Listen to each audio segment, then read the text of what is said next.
Hello everyone. This is not a story for the faint of heart. Today, we will be stepping into the darkness of the most gruesome cases, where evil not only exists, but also leaves bloody and haunting traces. This is Real Gruesome Murder Cases, a series of true stories about murders that made the whole world shudder. If you are ready to face the cold truth and the gruesome corners of humanity, come with me to delve deeper into each case, Hoodwinked. The only thing worse than tracing a witness 5 years after is to find out he has forgotten all about the crime, or at least the bits that matter. But Detective Syed was no greenhorn. He smiled at the 19-year-old who was sitting across the table devouring his second plate of chicken cafriel. So, is the chicken tangy enough? Yes, Detective. Thank you for buying me lunch. Daniel D'Souza grinned, his cheeks still plump with the spicy treat tucked in. Not at all. Thanks for agreeing to meet me here. Detective Syed swirled the sparkling water, then took another swig. It was a hot April afternoon, and Baga Beach looked bare. I know it's hard for you to talk about it, but what you can tell me can save a life. The fork fell into the green sauce, and the young man picked it back up. He wiped the corners of his mouth with the paper napkin Britos had stacked at every table, and met Detective Syed's gaze. Sir, I was just 14 at the time, and was visiting my uncle, and helped him in his gallery that sold souvenirs and other knickknacks. Detective Syed completed the statement, and cataloged the antiques. It was off-season, and he had very few customers walking in. So, you used to stay till the shop closed in the evening? Yes. And what time would it close? All shops in Panaji close around 8 p.m. I thought you knew it, the youngster snorted. So, you closed at 8 p.m. every evening? Yes. No exceptions? Not any that I can recall? Well, on the 30th of April, 2016, it was open at least till 9:30 p.m. Afterwards, the CCTV blanked out. Oh, it was the last day of the month. Maybe it was open for stock taking, staying open late at night after a whole day of no business? Detective Syed cocked his left eyebrow. Detective, can I leave now? I'm not feeling too well, and I can't recall much. Daniel tried to slide out of his bamboo chair. The detective's eyes held steady. Daniel, I have not even started asking anything yet. And you know I'm going to get to it one way or the other. So, why don't you help me out here? I can be of no help to you, Detective. I shouldn't even have come here. It was a mistake. Daniel got up and hobbled on the slippery sand. Detective Syed cleared his throat and said in a voice that rose above the waves that crashed outside. We went through the old CCTV footage. It shows someone coming out of the shop at 9:30 p.m. Daniel stopped in his tracks and turned. He walked back to the table and growled. You know, Detective, I was a minor at the time and can't be charged with anything. True, but you could have been sent to a juvenile detention center. Could have been, but wasn't. Wait, for what? Daniel's face turned red. For whatever you didn't confess to, Detective Syed said in an even tone as he gestured for Daniel to sit down. We are not here to talk about it, though. We are here to discuss the footage we got from Tanishq Jewelry 3 days ago. Daniels sported the same look as the fish kept on the ice at the entrance. So, Daniel, how about you sit down and I'll order you a bibinka? No, thanks. I'm full. What is it that you want to know? Daniel, on the night of 30th April 2016, between 9 to 10 p.m., robbers drilled a hole in the back wall of Swarna Jewelers and hauled the stuff worth INR 8 crore with them. As you already know, it's next to Pablo's gallery. You didn't hear anything? No. As my uncle said at the time, I was not there. Daniel rasped through a clenched jaw, which we know now is not true. How can you say that? I'm sure many own a hoodie of the same brand, but I'm sure they will not be wearing one on a humid April night. And who said anything about a hoodie? What hoodie? Daniel countered. Detective Syed let out a chuckle. He knew it was the best antidote for teenage bravado. Okay, the same one that the CCTV outside Tanishq captured 3 days ago. This one should be easier to remember. Daniel's face turned pale. What is the connection between the two? You tell me. The detective parleyed in a calm voice. Okay, I was helping my uncle at the store the night Swarna Jewelers was looted. But I swear, we didn't hear a thing. We had almost finished when a man in a dark blue hoodie turned up at the store asking for a lighter. He was wearing shades, and I found that suspicious. He didn't realize I was watching him as he took out his wallet and dropped a gun. My uncle at the register could not see it, but I did. The vase in my hand fell, and the next moment, the gun was pointed at me. Okay, what happened next? I can't remember what exactly happened. Daniel's eyes were like the floodgates about to be opened. Detective Syed leaned back on his tubby chair, rocked the back of his head in his knitted hands, and cajoled. Take a deep breath and try again. That bibinka is still in the offer? I think my uncle begged him to spare me. The man asked us to turn off the CCTV and stay in the shop, and left. Was that what happened? Yes. And you left the city the next day to return after 5 years? Yes. Only the new CCTV footage we found from Tanishq across the street tells a different story. Detective Syed leaned forward and drummed his fingers on the table. Which is, Daniel sniggered, the man in the hoodie never walked out of the gallery. Daniel's eyes went wide. But you said you saw him walk out. No, it was a 14-year-old who walked out wearing a dead man's hoodie. Daniel gulped air. Detective Syed half shut his eyes, scratched his chin, and continued, and walked back into Tanishq store 3 days ago, and quite possibly other places across Goa before that. I have a theory.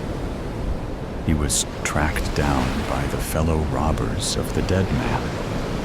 They made him an offer he could not refuse. Be a part of their gang, or go to juvie for murder. Daniel's face went blank. He whispered in a trembling voice, nice theory. I came back as I got admission into a college in the city, which is a nice cover-up. Daniel, you don't have to tell me what happened at the gallery that night. And I think I know the reason why you wore the same hoodie. Which is, supposing your theory is correct, you wanted to be rescued. Is that a possibility? Daniel's eyes begged, still too scared to be hopeful. Yes, if you can help nab the gang and finish eating bibinka The corpse in the city. The car comes to a halt at the far edge of the car park behind the bank. Tom sits quietly for a moment, as if in a trance, eyes forward. Only his left arm moves as he pulls on the handbrake. His eyes drop, focusing on his finger, pressing the button to release the boot lid. Slowly, he turns his head and glares. Are you going to help me or not? Jim lets out a puff of breath, leans his elbow on the car door, and stands up. His shoes crunch on the dark gravel. The car park is deserted. With wide eyes scanning the area, he moves to the rear of the car and begins wrestling with the wheelchair. This thing's worse than a deck chair. Jim whacks the wheelchair onto the ground and rubs his hands across the seat. As he finally gets it unraveled and stable, Tom opens the rear passenger side door and unclips the seat belt that is holding his Uncle Charlie upright. There is now an urgency in his manner. His breath comes in short, sharp bursts as he scurries round the back of the car, slams the boot shut, and then crawls along the back seat toward Uncle Charlie. Line the chair up, Jim. You pull and I'll shove. Tom places one palm on Uncle Charlie's shoulder, one on his hip, groans and pushes. Jim tugs on a resistant arm and leg. Eventually, Uncle Charlie lands with a flop on the seat of the wheelchair.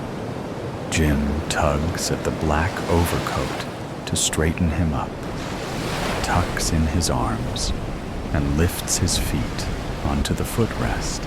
The sound of 4 doors and the boot closing echoes around the vacant car park and surrounding tall buildings. Yellow lights flash, showing the car is now securely locked. Standing back, Tom inspects his Uncle Charlie. What does he look like?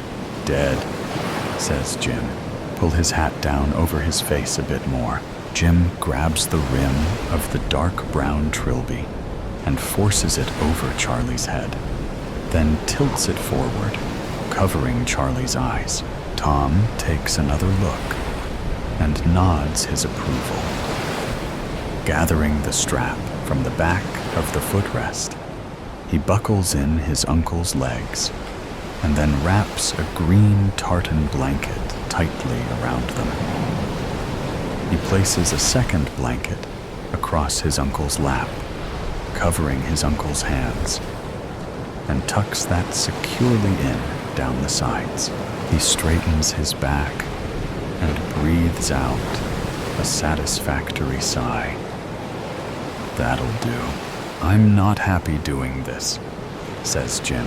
Tom's head spins round. What?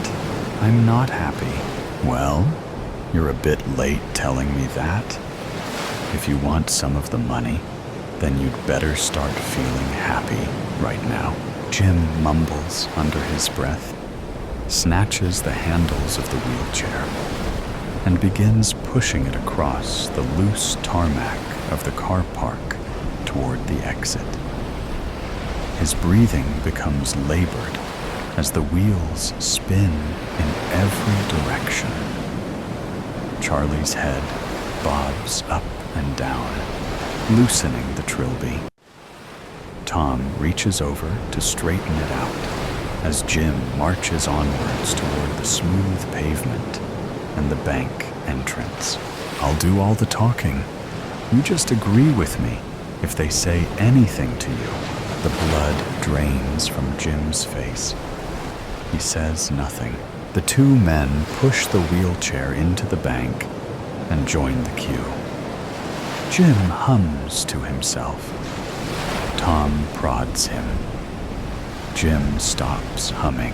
Tom fiddles with his Uncle Charlie's hat and the buttons of his overcoat. Are you all right there, Charlie? Won't be long now, and we can get you home for a nice cuppa. Jim stares at Tom in disbelief. Tom kicks Jim in the shins. Ouch. Next. The cashier's voice booms across the interior of the bank. Can we withdraw some money for my Uncle Charlie, please? Tom points to Uncle Charlie in the wheelchair as he hands over the slip of paper. Is he all right? Says the cashier. He's had a stroke. Sorry to hear that. It's a lot of money. We don't normally deal in such vast sums. He's going into a home tomorrow, and he needs the money to buy bits and pieces. You know what it's like. The care homes take all your dosh. I do indeed. The cashier smiles. If you'd care to wait, I'll sort this out for you. I see your uncle has already signed the slip. Well done, Uncle Charlie. Tom bends over the wheelchair and pats the knees covered by the blanket. Charlie does not move. The cashier returns, stamps 3 sheets of paper, smiles, and hands over a large envelope full of notes through the slit underneath the protective glass. Next. Come on, Jim. Let's get out of here. Tom grabs the handles of the wheelchair, spins it round, and heads for the exit. Jim scuttles along behind as Tom races along the pavement back toward the car park. Tom turns the wheelchair round, tips it up onto the 2 back wheels, and drags it across the undulating ground. We did it, Jim. We did it. Tom lets out a muffled laugh as he squeezes Jim's biceps. Now, let's get the bastard back in the car. Tom checks the car park for pedestrians, then grabs the shoulders of his uncle. Jim unbuckles the legs and takes hold of the ankles. Between them, the 2 men heave the motionless mass into the car and slide it along the back seat. Jim spreads the 2 blankets on top and throws the wheelchair into the boot, then sinks into the passenger seat. The engine revs as Tom's white knuckles grip the steering wheel. The car speeds out the exit as the spinning tires kick up black tarmac. What are you going to do with Uncle Charlie? Says Jim. We've got to put him where they can't find him. There's a skip over there. Jim pointed. Don't be daft. What about one of those giant green bins? There's one outside the Dog and Badger. Are you mad? We can't just dump him anywhere. The police will find him. It's got to be somewhere. No one knows. We're going back to my place now, and we'll get rid of the knobhead later tonight. We've got to do it soon, before he turns black and smells. Tom stops the car in front of the garage, while Jim jumps out and opens the doors. The car shunts forward. Tom switches off the engine and gets out. He helps Jim secure the garage doors, and then they both go into the house.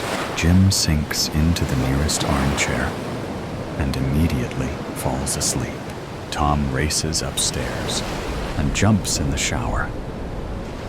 He looks at the clock. They've got to be on the move before midnight. Tom carries the 2 suitcases downstairs and places them by the front door. He nudges Jim awake.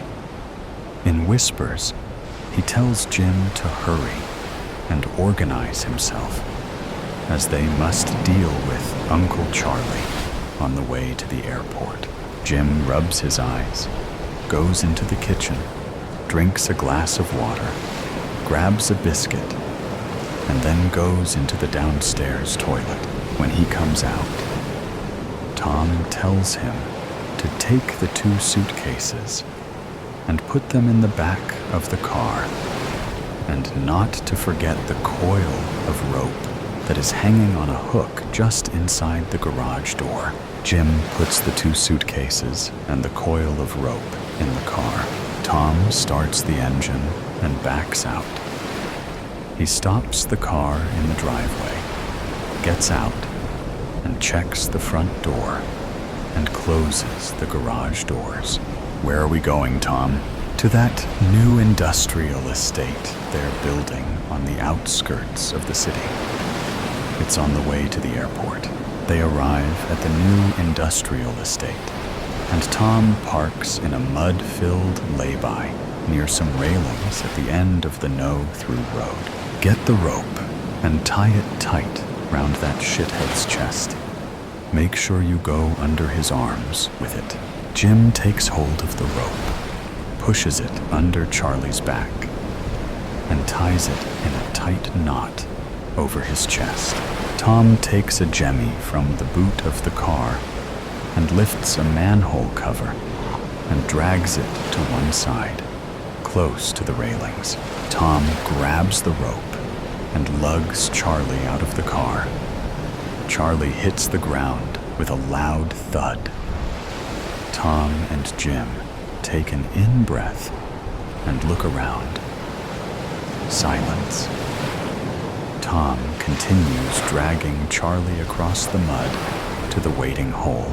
Now you help me lower him in. Slowly, they eke out the rope and lower Charlie into the hole. Then secure the end of the rope onto a girder near the top and replace the cover. Will he be all right? Says Jim. What do you think? Says Tom. What'll I do with the blankets and the wheelchair?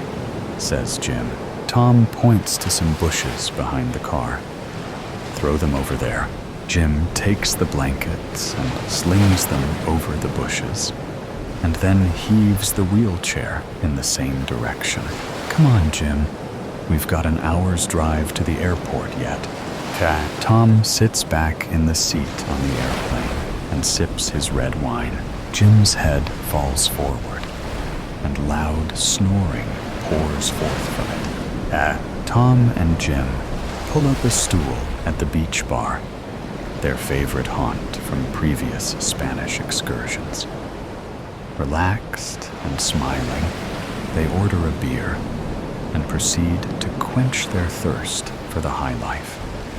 A heavy hand on their shoulder makes them jump as the tanned, bulky torso of a man stands between them. Don't normally see you 2 idiots here this time of year. Tom flops his head forward, clearly relieved to see it's a friendly face. Hi, Jack. No, you're right. Just visiting for a bit. And where's Charlie? The old bugger hasn't snuffed it, has he? Tom coughs. Jim swallows hard. No, he's fine. Didn't want to come. We've left him hanging around back home. A life of regret. When Raj had stealthily installed the I Spy 200 Vision Plus device on his wife's prescription glasses 2 weeks ago, he had no idea the device would enable him to watch and hear from her perspective. In a way, relive her last day alive. It was this morning Raj had received the Blue Dart courier with the pen drive containing the recording of the last day of Mira's life, her first and only day of wearing her glasses with the I Spy installed, just before the horrific car accident in which her car had been hit on the rear by another fast-moving vehicle. The police believed it to be a truck, or a bus. Mira's Ford Endeavor had spiraled out of control and plunged into the river beside the road where she had drowned before she could be rescued. When her car had been pulled out, Raj had collected her things, including her glasses, and sent them to the technical facility of the I Spy Corporation in Mumbai, where the team had extracted the audio and video recorded on the device and mailed the file to Raj on a pen drive along with a hefty check for their services. Taking a deep breath, Raj poured himself a glass of Sauvignon Blanc, which also happened to be Mira's favorite wine, for he needed his courage for what he was about to do. 3 large gulps and soothing warmth in his throat equipped him the nerve to plug in the pen drive and click on the folder dated July 24th, 2021. Wondering what their 16-year-old daughter Hina would think of this blatant breach of his wife's privacy, Raj pressed the play key. The world came into focus with dainty hands with black painted fingernails, placing the glasses over a nose. The camera panned to the left and focused on the other side of the bed, where a portly man lay sleeping with his mouth slightly agape. Raj watched the laptop screen with his heart racing as Mira leaned closer and kissed his bearded face before wrapping her gown around her body and proceeding towards the bathroom. He paused and watched the affectionate gesture again, frowning. He must have been fast asleep because he didn't remember his wife kissing him in the past 3 months. Not since his near-fatal heart attack. Was there a corner of her heart that still loved him, even though she was cheating on him? Raj shrugged the thought away, and taking another sip of the wine, resumed playing the video. In the bathroom, Mira placed her glasses on the bathroom sink while she proceeded to undress and step into the shower. For a few moments, Raj hated himself for lowering the laptop screen. This wasn't why he was spying on his wife, and somewhere in his heart, he knew he was violating her privacy after she was dead, which made it worse. But then he lifted the screen once again to watch his wife bathing, still as glorious at 43 as she was 20 years ago when they had first met. Raj couldn't credit her genes for her fitness levels, for her 2 sisters were both overweight and looked 10 years older than their age. The credit was all Mira's. She loved swimming in the clubhouse and sweating it out in their backyard with her 10-kilogram kettlebell. With a twang of shame, Raj glanced at the tires of fat around his waist, which made it impossible to see his feet without leaning over. Maybe he deserved a wife who cheated on him. After all, he had completely let go of himself over the past 10 years. A factor, his doctor proclaimed, had contributed to Raj suffering a massive heart attack at 46, despite having no history of heart disease.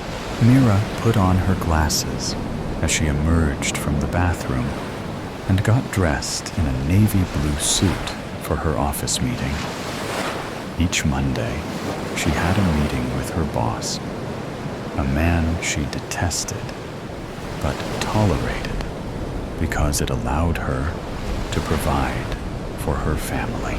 As she combed her long, wavy hair and effortlessly styled them into a chignon, Raj caught his own reflection in the mirror on the bed behind her. A middle-aged, unshaven, unemployed man perched on the edge of the bed, wistfully watching his beautiful and successful wife, who was everything he wasn't. Did he feel resentful towards her? Was it her fault she had done well in her life, while he had simply failed at everything he tried? Was it love that still kept them together? Or was she only with him for the sake of their teenage daughter? "I'm going to be late today," she said, without glancing at her husband. "Today's the last date for the submission of the RFP response, and Kana would expect me to finish it before I finish my day." "How late?" he asked desolately. "Late," she said firmly, giving him an icy stare. "Eat your dinner if I'm not home by 8. I hope you can manage to feed yourself and Hina." It was more of a statement than a question. Raj heaved himself from the bed with much effort. "Let me get breakfast started. I'll eat in the office. Anyway, I can't eat anything before my Monday morning meeting, you know that." Through the camera, Raj saw his own sorry figure as Mira grabbed her purse and laptop bag and left the room without another word to him. She paused by their daughter's room, and after a perfunctory knock, opened the door and stepped in, closing the door behind her. Raj remembered sticking his ear to the door, eavesdropping on their conversation. But all he had heard were some muffled noises, as though they were deliberately trying to keep their voices down. It had started 2 months ago, when one night, Raj had woken up to find his wife's side of the bed empty, and loud, arguing noises coming from their daughter's room. As he had tiptoed to Hina's room, he heard his wife yelling, "Do you know how old you are? I'm 16. I'm not a child anymore. You're just 16. You're still a child. You cannot do this." "I can, and I will," the daughter had argued back. "I forbid you." And on and on.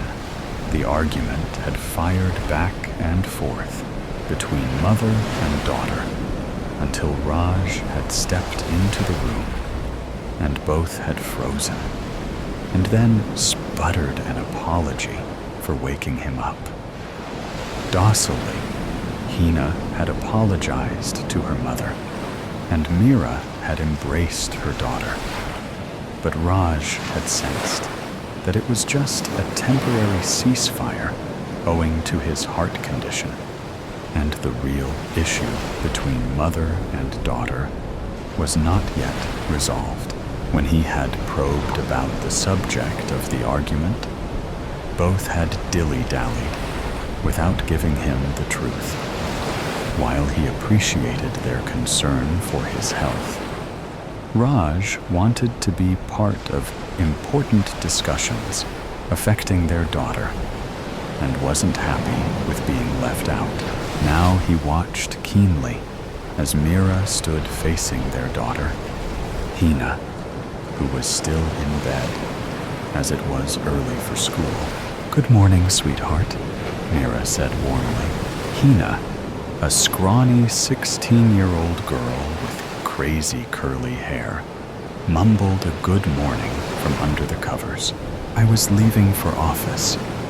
I wanted to talk to you before I go," said Mira, sitting on the edge of the bed. Hina sat up on the bed, rubbing her eyes. "Yes, Mom. Is everything okay? Is Dad okay?" Raj's heart swelled with happiness at the concern he heard in his daughter's voice for his health.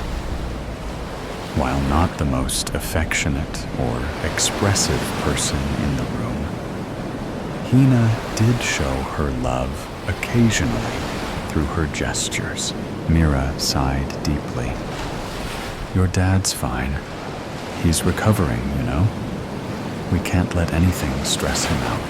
Raj thought Hina looked away guiltily at her mother's words. "You know what I'm talking about, right?" Mira pressed on. "Yes, Mom. Have you met him again? Outside classes?" "No." "Are you sure?" "Of course I'm sure, Mom." Mira's gaze dropped to the bed cover, and her delicate fingers smoothed out the covers. "I know you went to his house on Friday." Hina's expression was that of a deer caught in the headlights. I went to his house to say goodbye," she stammered. Mira's sigh was deep and audible. "I want to believe you. Really, I do. But I can't. You've broken my trust, Hina." Hina was now almost in tears. "I'm so sorry, Mom.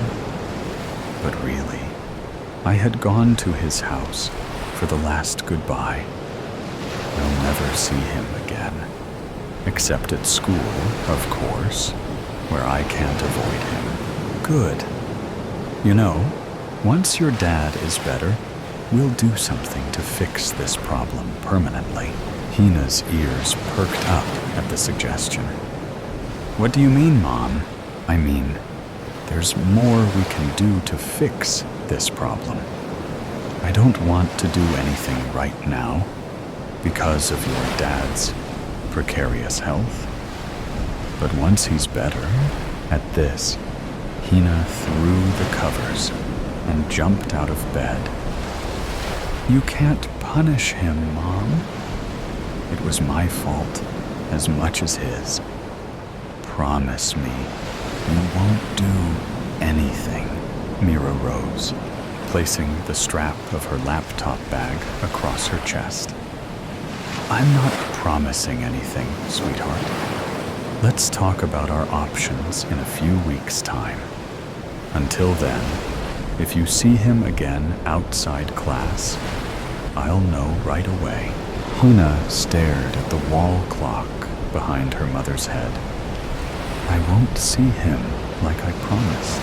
Raj's mind galloped to process the new information he had learned about his daughter. She had a boyfriend. Apparently, a boy from her class. Was that the reason for the strife between his wife and his daughter? Or was there more, he wondered, as he fast-forwarded the part of Mira's day where she attended her Monday morning meeting with her boss and worked in the office.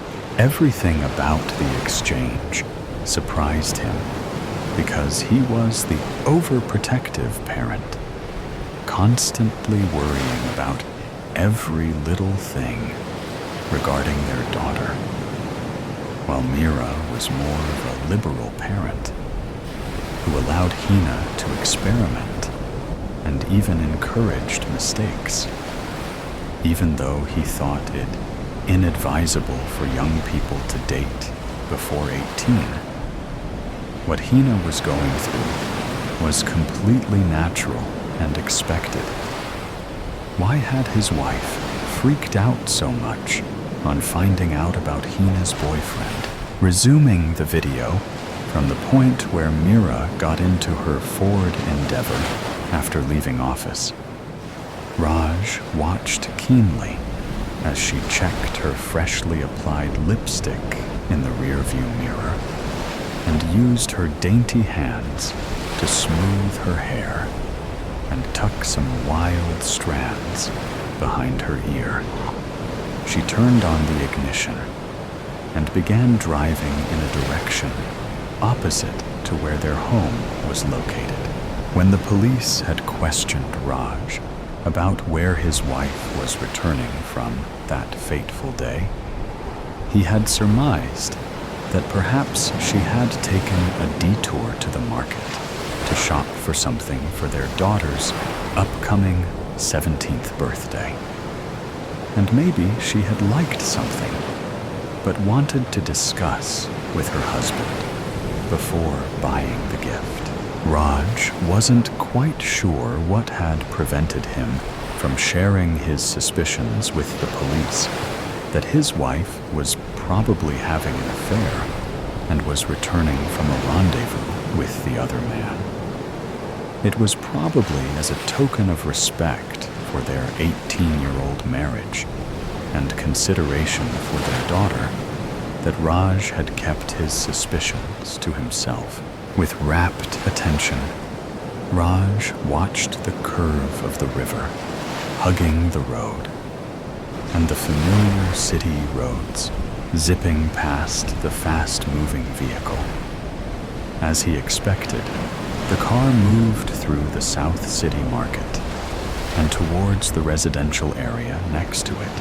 Mira parked the car behind a dented Mahindra XUV 500 parked in the parking space and stepped out with her purse over her shoulder. She rummaged through her purse for something, and apparently not finding it in there, she leaned into the car, opened the glove compartment, and extracted a pepper spray. With the pepper spray ensconced in her purse, she marched to the front door and rang the bell. The pepper spray confused Raj. If she was going to meet her lover, he'd have expected her to be rummaging in her purse for something other than a pepper spray. The heavy brown door was opened by a balding man with horn-rimmed glasses on his nose. Mr. Sehgal, Hina's physics teacher? Was Mira having an affair with him? She detested the man and had even argued with him over some marks after the first term examination results. Nothing made sense. The man's face deflated on seeing the visitor. Raj thought Sehgal looked shocked to the point of being afraid on seeing Mira. Surprised? Said Mira. Why? Were you expecting my daughter? I don't know what you're talking about, the man stammered. I know you've been having a romantic relationship with my underage daughter. The man inhaled deeply. I have no idea what you're talking about. I have proof.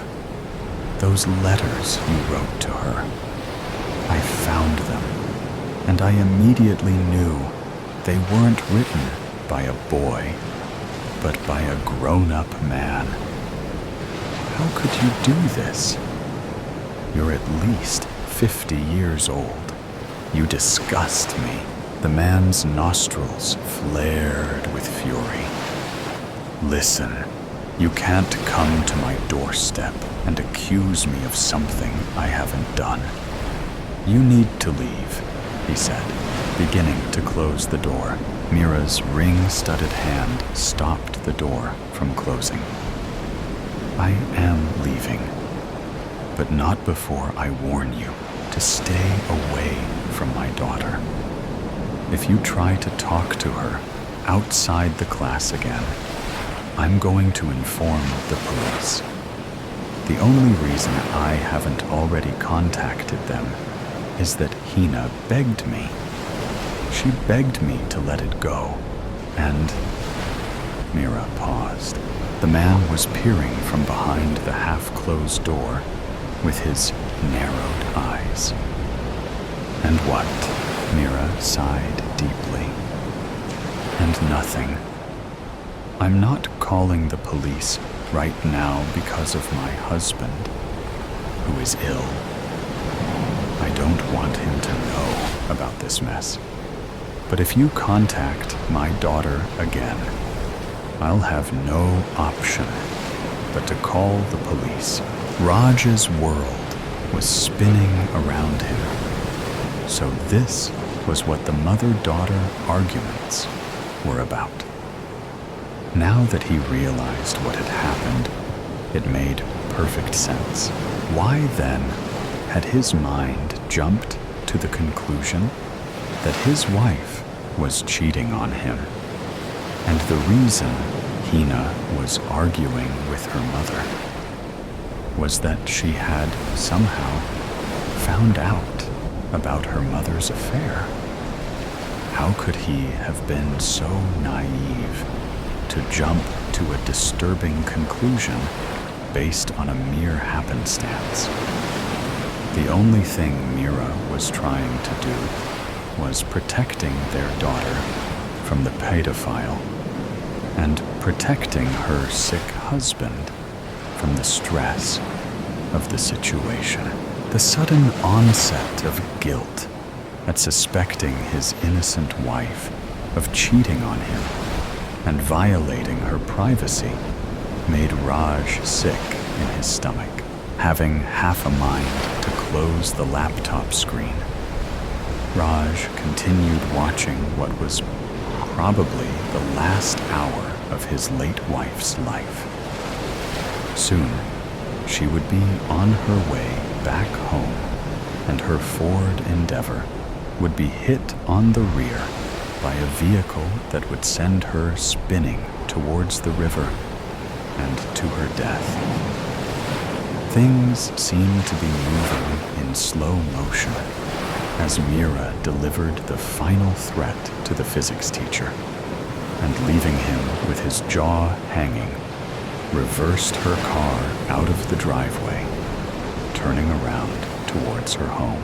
As she drove on the highway next to the river, Raj kept his gaze on her rearview mirror, his heart racing. If he was lucky, he'd be able to view the plate number of the vehicle that had hit his wife's car and hand over the evidence to the police. With his heart in his throat, Raj watched several large vehicles on the highway approaching his wife's car, and some of them overtaking it. Resisting an urge to tightly shut his eyes, Raj continued watching the last few minutes of his wife's life. What must be going on in her mind at the time, he wondered. He regretted not telling his wife how much he loved her and how much he appreciated her supporting the family, especially since he had lost his job. He regretted every harsh word he had said to his wife, every missed opportunity to appreciate her. Each occasion he could have been kinder to her. Thinking of their arguments, and every time he had raised his voice at her, made him burn with shame. Was this his punishment for not living a purposeful life, for not living deliberately, but just drifting along the currents of everyday life? Raj sat bolt upright as he saw a vehicle he recognized approach his wife's car from behind. This couldn't be right. Why was the man following her? Raj knew the answer to the question a split second before he saw Segal ram his Mahindra XUV 500 into his wife's car and send her spinning towards the river. Water engulfed the world around him, and he saw the bubbles of air escaping his wife's mouth and nose as the water pressure shattered the windows and rushed into the rapidly sinking car. drowning its only occupant. At some point in time, the glasses drifted away from Mira's face, and through the camera, Raj saw his wife's face for the very last time. Some of the guilt that Raj felt for violating his wife's privacy was washed away with the knowledge that he now had the evidence to bring his wife's murderer to justice. Wiping the tears from his eyes, Raj closed the video file and picked up the phone to dial the police. Thoughts kill. I held in my cough as I entered the bathroom, senses already on high alert. Smoke unfurled around, blinding me for a moment. It took a second to gauge my surroundings, but once I had, it came as no surprise to see my older brother standing in their group. The only boy in here. After all, this was a ladies' bathroom. I watched in the mirror as the cigarette got passed around. A girl with pouting lips, caked in maroon lipstick, passed it to my brother. His lazy smile at her and the smoke around were in competition to make me nauseous. A familiar bubble of bile arose in my throat as he puffed out carbon monoxide. I clenched my nostril muscles, focusing on fixing my hair in the bathroom mirror. Luckily for me, I hadn't been spotted. They all started laughing as he did some kind of trick with the smoke. My eyes were so narrowed now, I could hardly see out of them. Once my hair was done, I walked over to the door, palm raised to open it. When a girl's voice said, "It's coming tomorrow," my brother's voice answered. "The LSD?" "Shut up!" the girl barked, leaving the bathroom deathly silent. I felt his eyes on my back before I saw them. Next thing I knew, I was slammed into the bathroom wall, inches from a familiar face. His lip curled. "Hello, sister." "Your sister?" the girl asked. She better not be a snitch. My brother didn't answer. I took refuge in the fact that I knew secrets of his that he'd rather die than let his friends know. Or that I knew he still had nightmares about Dad. Or that he used his blanket as a tissue for his snotty nose. His breath steamed on the mirror next to my head as he leaned in harder, earning a yelp from me as I felt his shirt button press in. "Don't let me find you in here again." I arched an eyebrow in response, trying to mask the turmoil inside. "LSD? No way." "Oh, brother, should I tell them?" He read all his secrets on my face. "Go to hell," he snarled. I held out my hand in answer. He looked ready to spit on me as he pulled out a $5 from his pocket. I shook my head with a smile. He took out another. I took the money from him, squirmed out from the bathroom, and contemplated calling Mom. I knew Caleb drug dealt, but this? Everyone knew it never stopped at cigarette doll. It had only been a matter of time. And that night, I gave the money to Mom with a too bright smile. "You know, honey, I don't need a commission from the money you earn. The job pays well, Mom," I said with a shrug, the lie spilling from my mouth like silk. She gave me a side hug, then carried on with her work. I lingered for a moment, at odds on whether I should tell her. But when I saw her eyebrows sink into a furrow, her lips into a frown, I decided that she had enough on her plate. When the front door slammed, indicating my brother was home from God knows where, neither my mom nor I left our rooms to greet him. The ritual had been long gone since Dad had left. Well, Dad's hello was more actions than words to Caleb. I can't deny that I hadn't felt the want to stop him all the time. Hearing his footsteps outside my door, a feeling of hate so red clouded my mind that I found it hard to breathe. Mum was at the epicenter of it all. Her money had all been stolen by him for the drugs he was addicted to, then played off as a fraud. I was simply recycling the money back to the owner. It was tough falling asleep that night, knowing I couldn't stop what was going to happen tomorrow. But even if I could, I wouldn't. I wanted him to hit rock bottom. That was the only hope for change for him. And maybe that made me a sucky person. Hell, the worst person. But it's what he deserved in my eyes.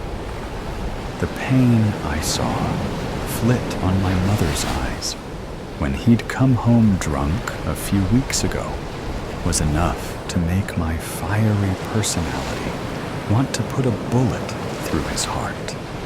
I avoided that bathroom at all costs on Tuesday. There was no way I'd be near choked again. I'd had to cover the bruises from yesterday up with a woolen scarf. In summer, I looked like a right idiot. School went smoothly. Well, as smoothly as a high school day in America can possibly go. And then I was home. I put my phone on D&D, the thoughts running through my mind, demanding instant attention. Being home alone was one of my favorite things. Just my mind and I. I sat on my windowsill, watching the city below me. There was something so serene in feeling the wind play on your face, to be isolated, but to also see hundreds of people below you, hustling around. I wonder if this is how God feels. I don't know how long I sat there for, but when I next opened my eyes, the sky was pitch black, and the city was now bustling with partygoers, dressed in sparkling dresses, with equally shiny champagne glasses in hand. I quickly climbed inside, wondering why my mum hadn't called for me yet. But then I heard a noise from her room. I hadn't realized how tight my chest had gotten, but it loosened as I felt her presence in the house. Caleb wasn't home yet. "Mom?" I asked, tentatively pushing her door open with a toe. I got a shock when I saw her bloodshot eyes turn up to look at me, tears streaming down and mixing with her mascara. I rushed to her side. "Mom? What's wrong?" I asked, a little forcefully, the panic already rising.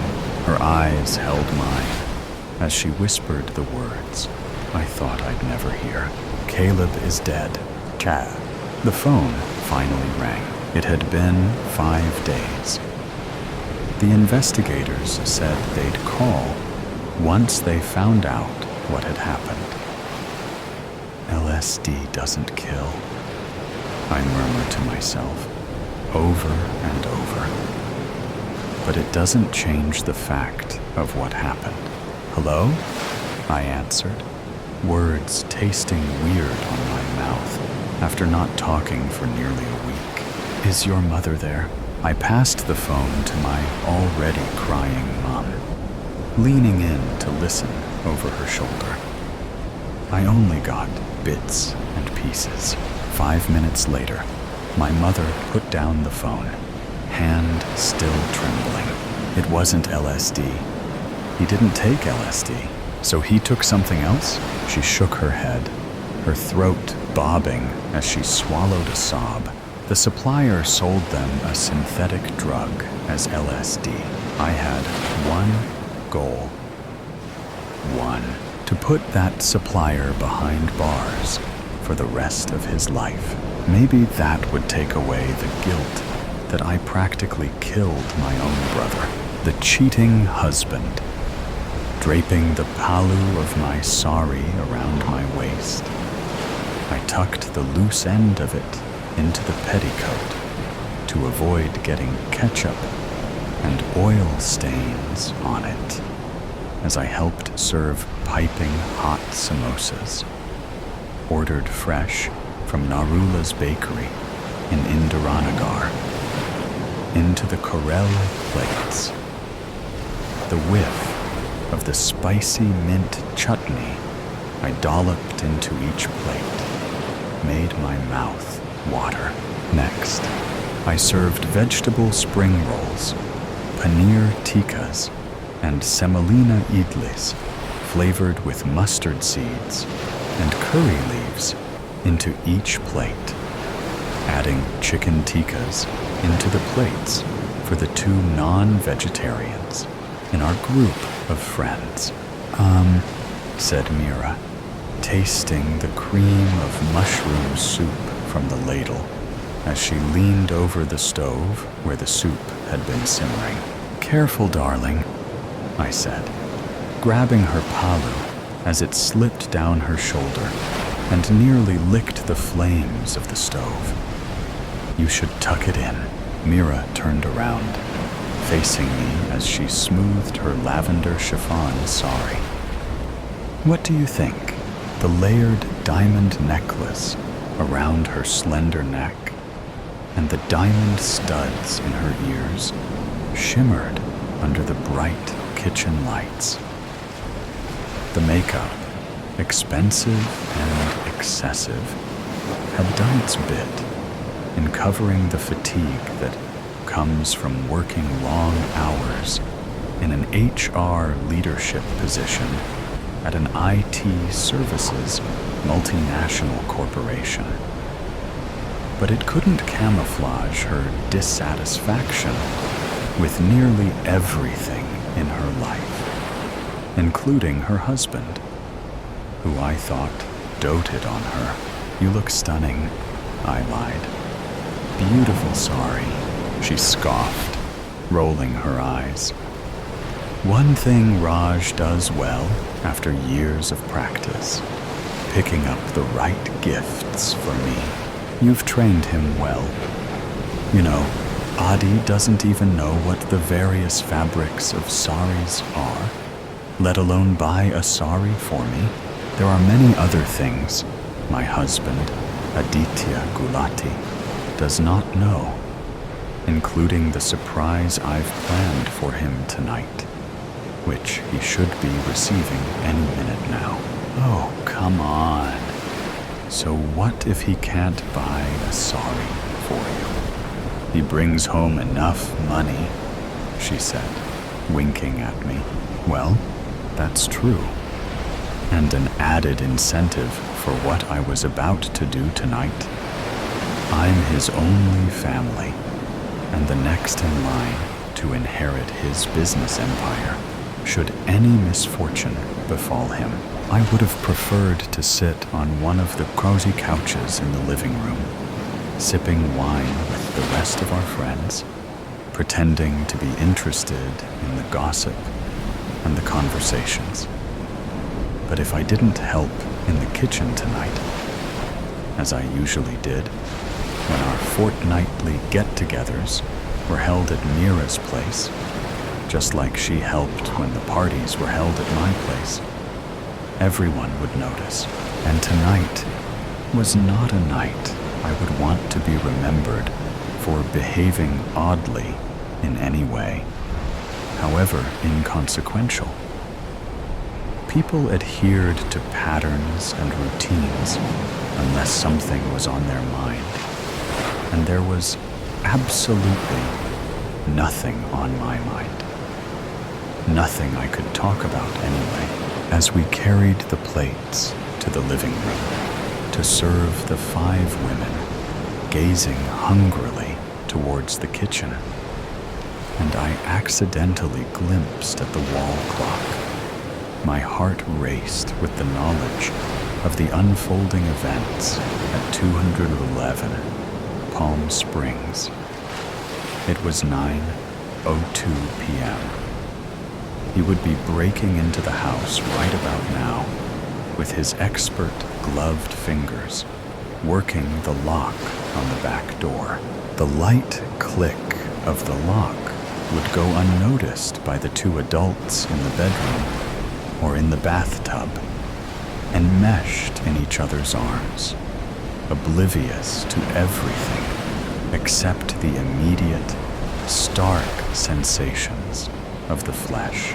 He would then go to one of the rooms and rummage through the drawers and the wardrobe for jewelry and other valuables, and keep at it until Adi, finally alerted by the strange noises coming from the adjacent room, would cover his toned body by a robe or a towel and go to the next room to investigate.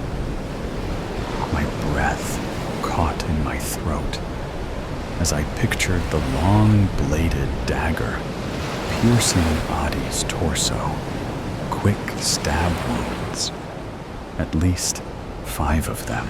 As the victim's wife, I'd receive a detailed post-mortem report, and my contact would receive the full payment only if the work was satisfactory.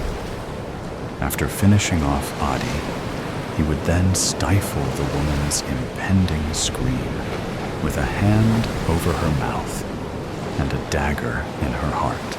The spicy tang of the mint chutney flooded my mouth as I pictured blood splattering white walls, the police dubbing the double murder as a burglary gone horribly wrong, and closing the case after being unable to find any trace of the suspect at the crime scene or any other lead, even after months of the investigation. Just as Tanya, our plump, sari-clad friend with diamond-studded stubs for fingers, began waving her pudgy hands in the air and describing the sordid details of a high-profile divorce case her husband was working on. My phone began vibrating in my purse. Not my ordinary phone, but my burner phone, the one I'd bought recently for one specific purpose. My heart plummeted on seeing the name Sheila Sharma flashing on the screen. I'd saved the investigation agency's number by this name to avoid any suspicions at home, even if Adi had stumbled upon the phone by chance. I would have told him it was my new office phone. The subject was seen entering house number 211, Palm Springs, at 2 p.m. in the afternoon on March 19th. The subject and the female resident of 211, Palm Springs, were seen on the balcony having drinks at 2:35 p.m. and embracing at 2:49 p.m. Holding hands, they went in towards the bedroom at 2:55 p.m. The subject emerged from the house at 4:45 p.m. and left the house in his car. There were many such reports I'd received in exchange for the total bill amount of rupees, 450,000 pound, I'd shelled out over 3 months. My husband was cheating with a much younger, unmarried woman who worked as a receptionist in his office. He hadn't yet brought up divorce, but I had a feeling it was on his mind, and he was looking for the best opportunity while building up his courage to talk about it. I stepped into the cool air on the balcony and closed the sliding door behind me. "Hello," I answered the phone. "Mrs. Gulati," said a deep, cultured voice at the other end. I immediately recognized him as Mr. Aurora, the managing partner of the agency. But why would he call me himself? It was usually the manager assigned to my case who communicated with me. The protocol was that the secretary would first call me up and set up a meeting with the case manager at my convenient time. At the allotted time, she'd call me again and patch me into the call with the case manager. "Mr. Aurora," I said, "what's the matter?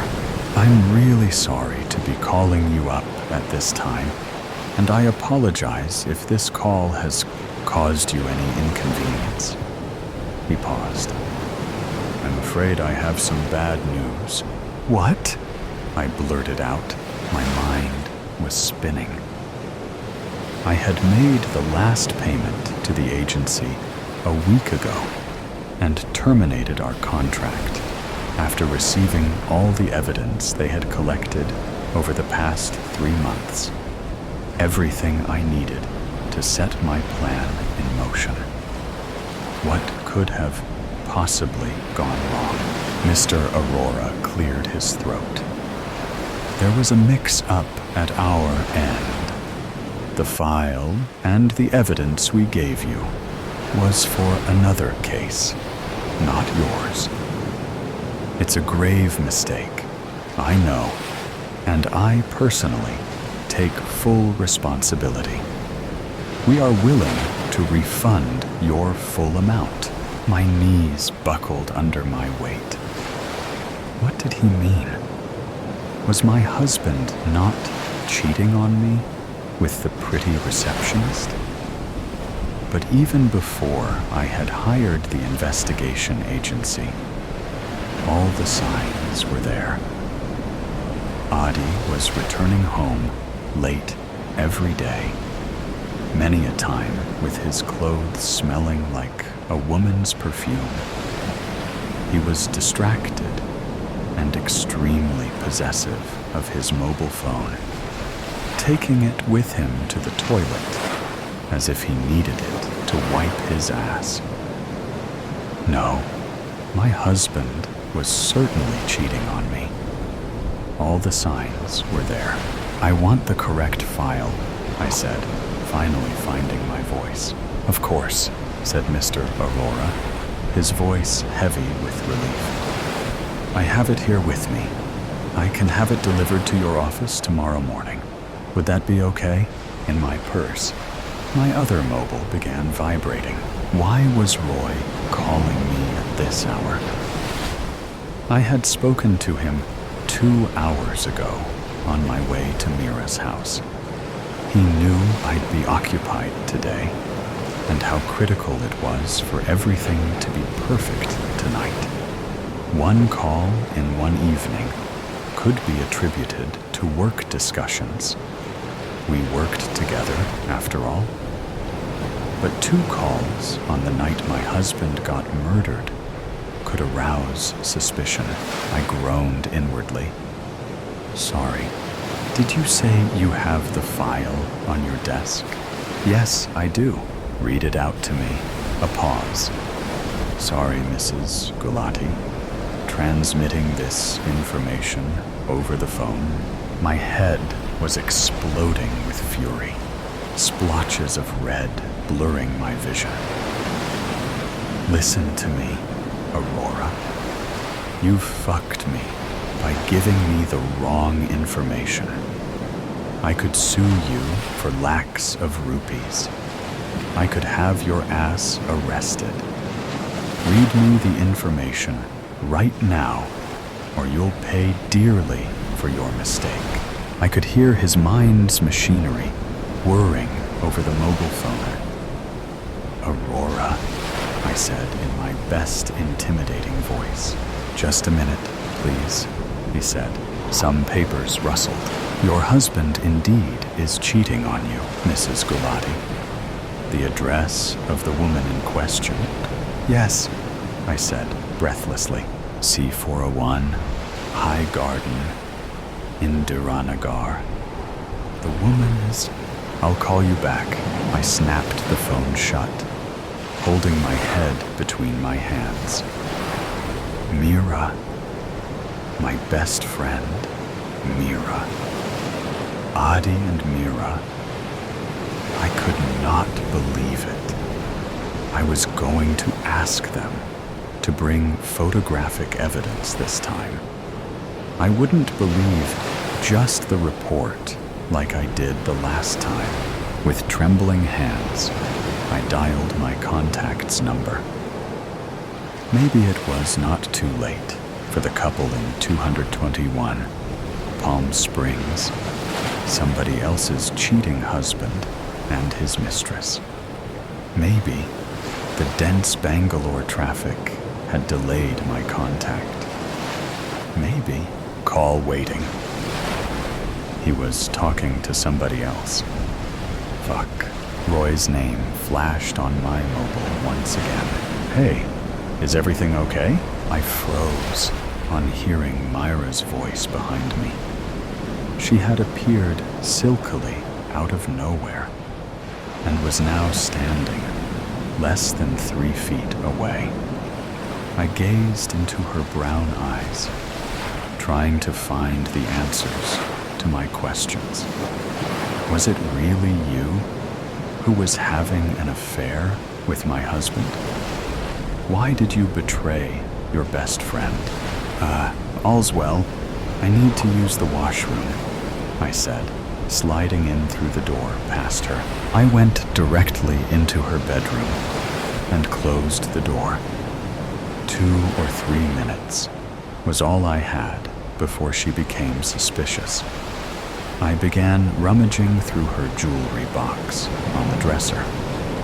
If she was the woman Adi was having an affair with, she'd be missing a leaf-shaped diamond stud, one of which I'd found between the bed and the mattress while changing the sheets in our guest room.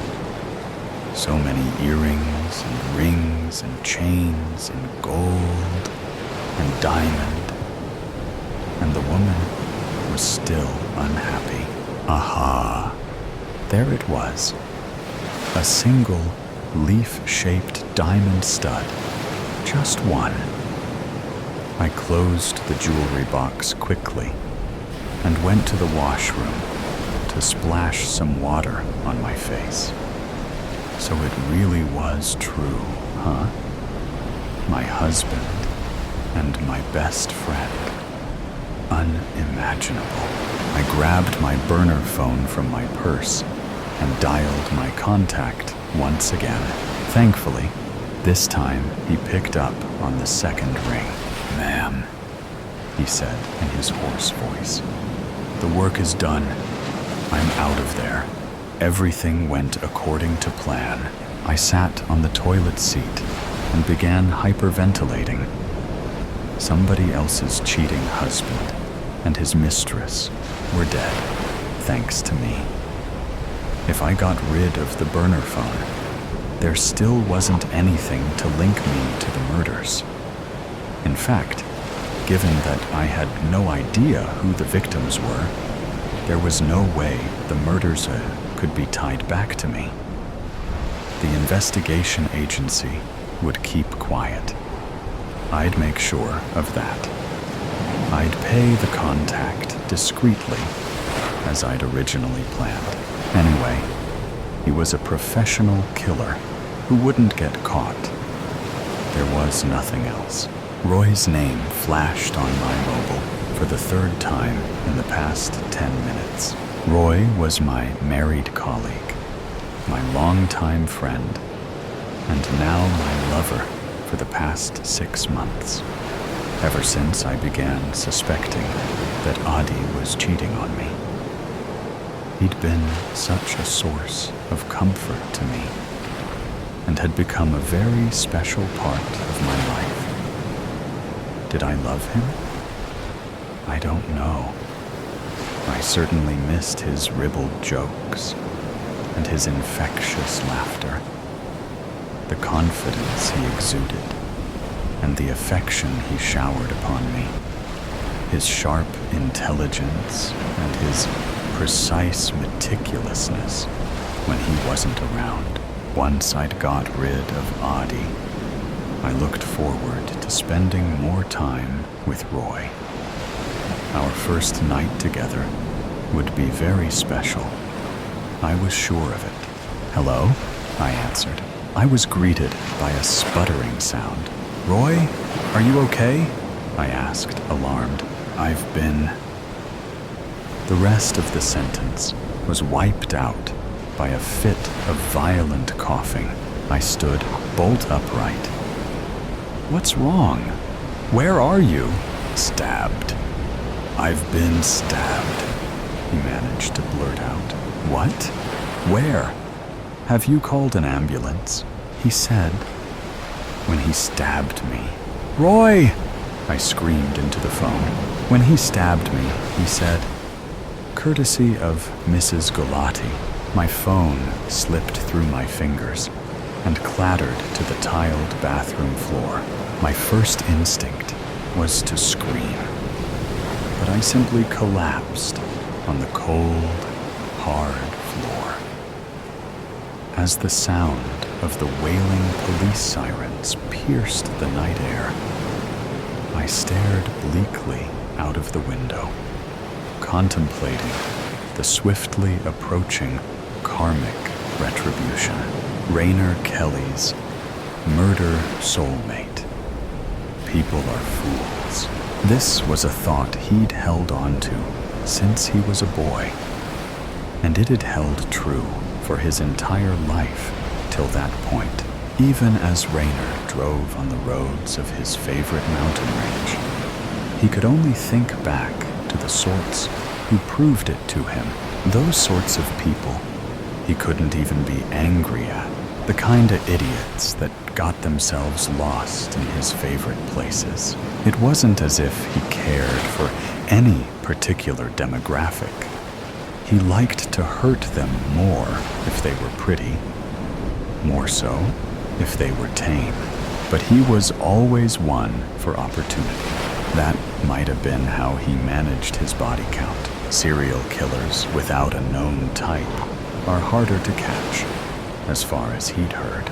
Though, considering how high the body counts were for easier cases, he had his reservations.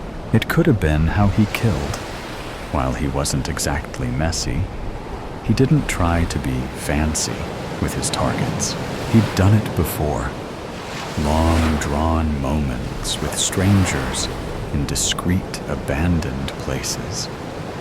But when all was said and done, he was careful. That, and he was a fairly big guy. He was a hard man to escape, made his marks all the more foolish for trusting him. It wasn't all that late when he happened upon his next mark. A young man, inching to it, really, with a lovely mop of hair just by the side of the road. "Hello, sir. I kinda sprained my ankle. Could you drive me to a gas station or something?" the kid asked softly. He looked embarrassed by the entire situation. Rayner liked that, so he opened his passenger door for him. The kid was asking, after all. He watched as the kid arranged himself on the passenger side, careful to buckle himself in. The kid seemed a mite more cautious now, considering his ankle. Rayner started after that, taking his merry time since the kid wasn't worrying directions. "So, what had you so far out?" Rayner asked with a sideways glance. The kid had been looking out the window, contemplating something, before glancing over to him. "Oh, nothing much, just the scenery," the boy said. "Is it all right if I do some writing here?" "I don't exactly have a charging setup," Rayner said, still playing the Samaritan. The kid took out a small journal. "Sorry to disappoint. I'm a bit old school," he said, trying to look cool. He kinda did if Rayner were at all honest. Rayner could have driven with his eyes closed, but he still only looked over occasionally, seeing the kid scribble away on a relatively clean page in his book. "So, what do you like to write about?" "Bodies." "Oh, what kind of bodies?" he asked innocuously. "Anybody, anything." "Oh," he said, hoping for something more specific. It was well enough that the kid was mostly quiet after that. Rayner wasn't so over-curious of this next body. Couldn't be that clever this far out. Didn't stop him from being a bit disappointed with the answer, what they were, rather than the state they were in. He was still a bit mesmerized with the kid, scratching away on a half-empty journal he was never gonna fill. He wondered, like any man oughta, how the kid managed to see anything past his fringe. But it seemed weird to impose on something like that. That mop would be safe enough to cut when the kid was dead, if he was really in the mood for a trophy. Beyond that, it was the kinda night he wanted to take slowly. The kid was marked for it. Rayner liked to take it slow sometimes. "I still gotta wonder what got you out so late." "I thought I told you." "Oh, whatever," the kid whispered, before asking, "Is it all right to say I've got terrible friends?" "Well, hey, we've all been in bad crowds before," Rayner stated. He liked getting him out of the shell before the fun. "Yeah." Rayner couldn't see where the kid was looking. "I don't think I caught your name." "No, you didn't." "Be fair, I didn't catch yours either." "Ah, I'm Callum." "Let me guess. Your mom had a thing for soap operas?" "No, saints, actually," the kid corrected with a laugh. "My mom had a thing for cryptids." Rayner paused at the non sequitur, thinking over what to say. He could be honest, tell the kid his name, hear that begging catch on his throat later. Or he could lie, make him guess. "It won't matter if I don't know your real name, you know," the kid said, catching his apprehension. Rayner stopped to think about where they were, where the closest safe house was, before saying, "No, I was just surprised. I'm Rayner Kelly," because he liked the kid's voice. The kid was quiet after that, the only noise from the passenger side being the press of pencil to paper, the sound of a zipper. Then, as if struck by something, he felt a sharp presence through his leg, reacting with a hit to the face, which knocked the kid out. Without much thought as to the proper thing to do, Rayner pulled the knife out. Rayner felt his own hot blood flow from his thigh, and all he could think was, "The little maniac stabbed me."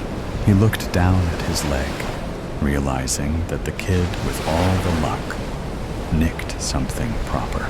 He stole the kid's belt, since he was still out, and made a tourniquet. Frazzled by the entire ordeal, he decided to push the kid out the passenger side and step it to the nearest hospital.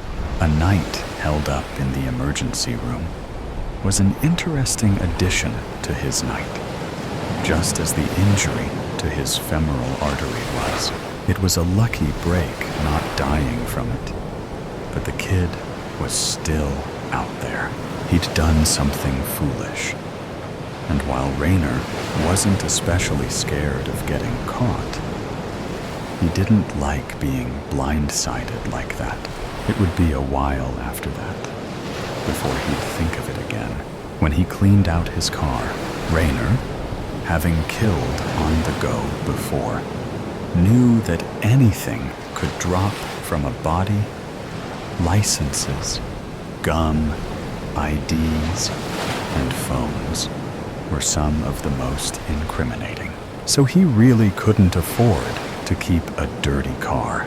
That's when he found the journal, the last thing the kid dropped before trying to get the drop on him. It was a small, leather-bound notebook, and while at once familiar in the light of day, he could see the character of its use.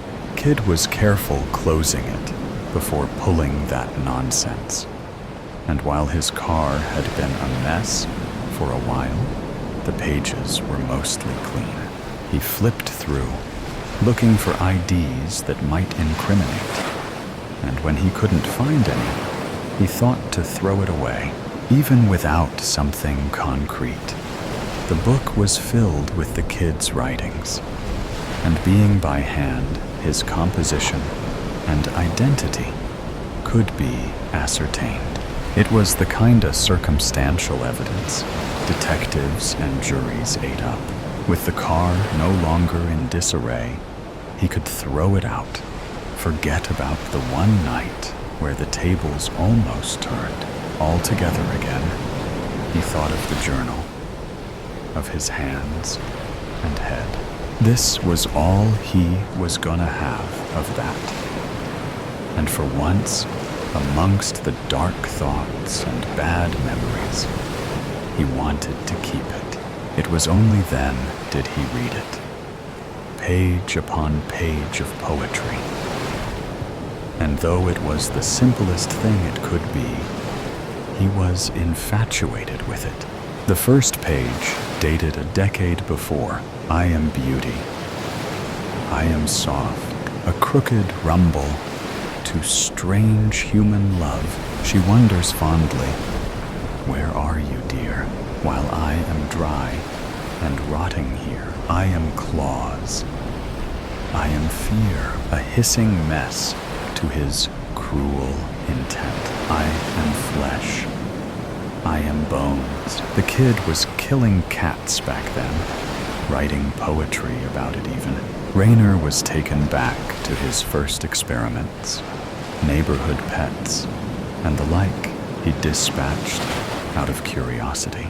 Though the kid never wrote his age or full name in any of them, he could tell that it was quite a bit more than poetry. It was something he'd never thought to do. Write about them with this intense distance. Some were short and recent. I am small. I am buzzing. My life is sweet. My stripes are fuzzy. Inside, I'm soft. My stingers not. None are things the dead can flaunt. Before he knew it, he felt familiar with the kid, like he was more than a liability, as close as a journal scratched halfway through. It really was anything, anybody to him. I am lovely. I am strong. My tendons were cut. My fat is gone, lost beneath 2 or 3 feet. There are no feelings the dead get to keep. Rayner thinks, reading through Callum's poetry book, about that night and how it went. Every little lie that he didn't bother telling. How ready he was after saying his name. He wonders, what'll I do when I'm on the prowl again? Hungry for new pretty faces. How long before he thinks about the kid as just a liability again, and not the one that got away? Bloody hands. The night was pitch black because the moon was too shy to come out from the clouds. With a restless heart, I stood there, waiting for my brother. I knew what I am doing is a sin, but sometimes the path of sin is the only path forward. I agreed to this for Mom. She really needs my help. I broke the window. Come on, it's time. I have a bad feeling about this. Don't you want to help Mom? He always uses the mom card. Do I love my mom? Yes, I do. But that doesn't mean what we're doing is right. Because of his dumb idea, we're sitting right outside a stranger's house in the middle of nowhere. A simple mistake could derail our whole plan. Mom needed money, and she was never going to ask me for help. But I wanted to help her. She has done enough for me. Maybe more than enough. Being a single mom in this patriarchal world is pretty painful. I know that. That's why I asked my 1 minute older twin brother for help. Never did I think he would come up with a plan for a heist to save the family. Mom will have a heart attack if she finds out about this. She won't know about this. I swear on Dad. He talked as if he knew what I was thinking. Whoa, calm down. I will go in. We never talk about our dad unless it's necessary. So I knew he was serious. He always comes up with all these stupid ideas that get me in trouble. But Mom thinks it's me who does all this. But this time, he might be on to something. But I think the same thing every other time until things start to go sideways. Yet, I was ready to take the chance one more time. I opened the door and went inside the dark kitchen. The whole place was filled with a foul smell. If my expert brother is correct, a man lives in this house alone with a priceless gold chain of his ancestors. Many have seen him roaming around in his courtyard with the chain around his neck. I just have to find him, sedate him with chloroform, and steal the chain. If I am lucky enough, he will be sleeping with the chain around his neck. Just take it and leave, while slowly sneaking towards the bedroom. I looked back to make sure my brother was behind me. I stopped in the middle of the dark room when I saw a hammer in his hand. What's that? Nothing. It's just for protection. As I stood there, unsatisfied with his answer, the lights went on. The next thing I heard was a man screaming in fear. While I looked around to find the source of the scream, I heard a bang. A strange man fell onto my arms with a bleeding head. His helpless eyes reminded me of someone I knew. Dad? As I was trying hard to figure out what was going on, I heard my brother's voice coming from the door. With a bloody hammer in his hand, he was screaming, "Come on, let's go," as I started to run, following my brother. I knew things have gone wrong. I could feel the warmth of the blood splattered all over my face and clothes. Slowly, my vision began to blur. I could no longer see my brother. Darkness covered my eyes. I continued to run into the dark path in front of me. After running for some time, I reached my house. I got in through the back door, just like I did at that stranger's house earlier. I felt the guilt growing inside me. I should find my brother. I searched the whole house for him, but he was not there. Where has he gone? I need him. I tried hard to bottle up my emotions so I won't wake up my mom. She was sleeping. After working all day long for me, she deserved the rest. She needed the sleep. I searched for my phone to call my brother. I need him now. The eyes of the man began to haunt me. I could feel my mind going out of control. I couldn't handle it. The phone was not in my pocket. It was there. It was there when I went inside the man's house. It must have slipped out.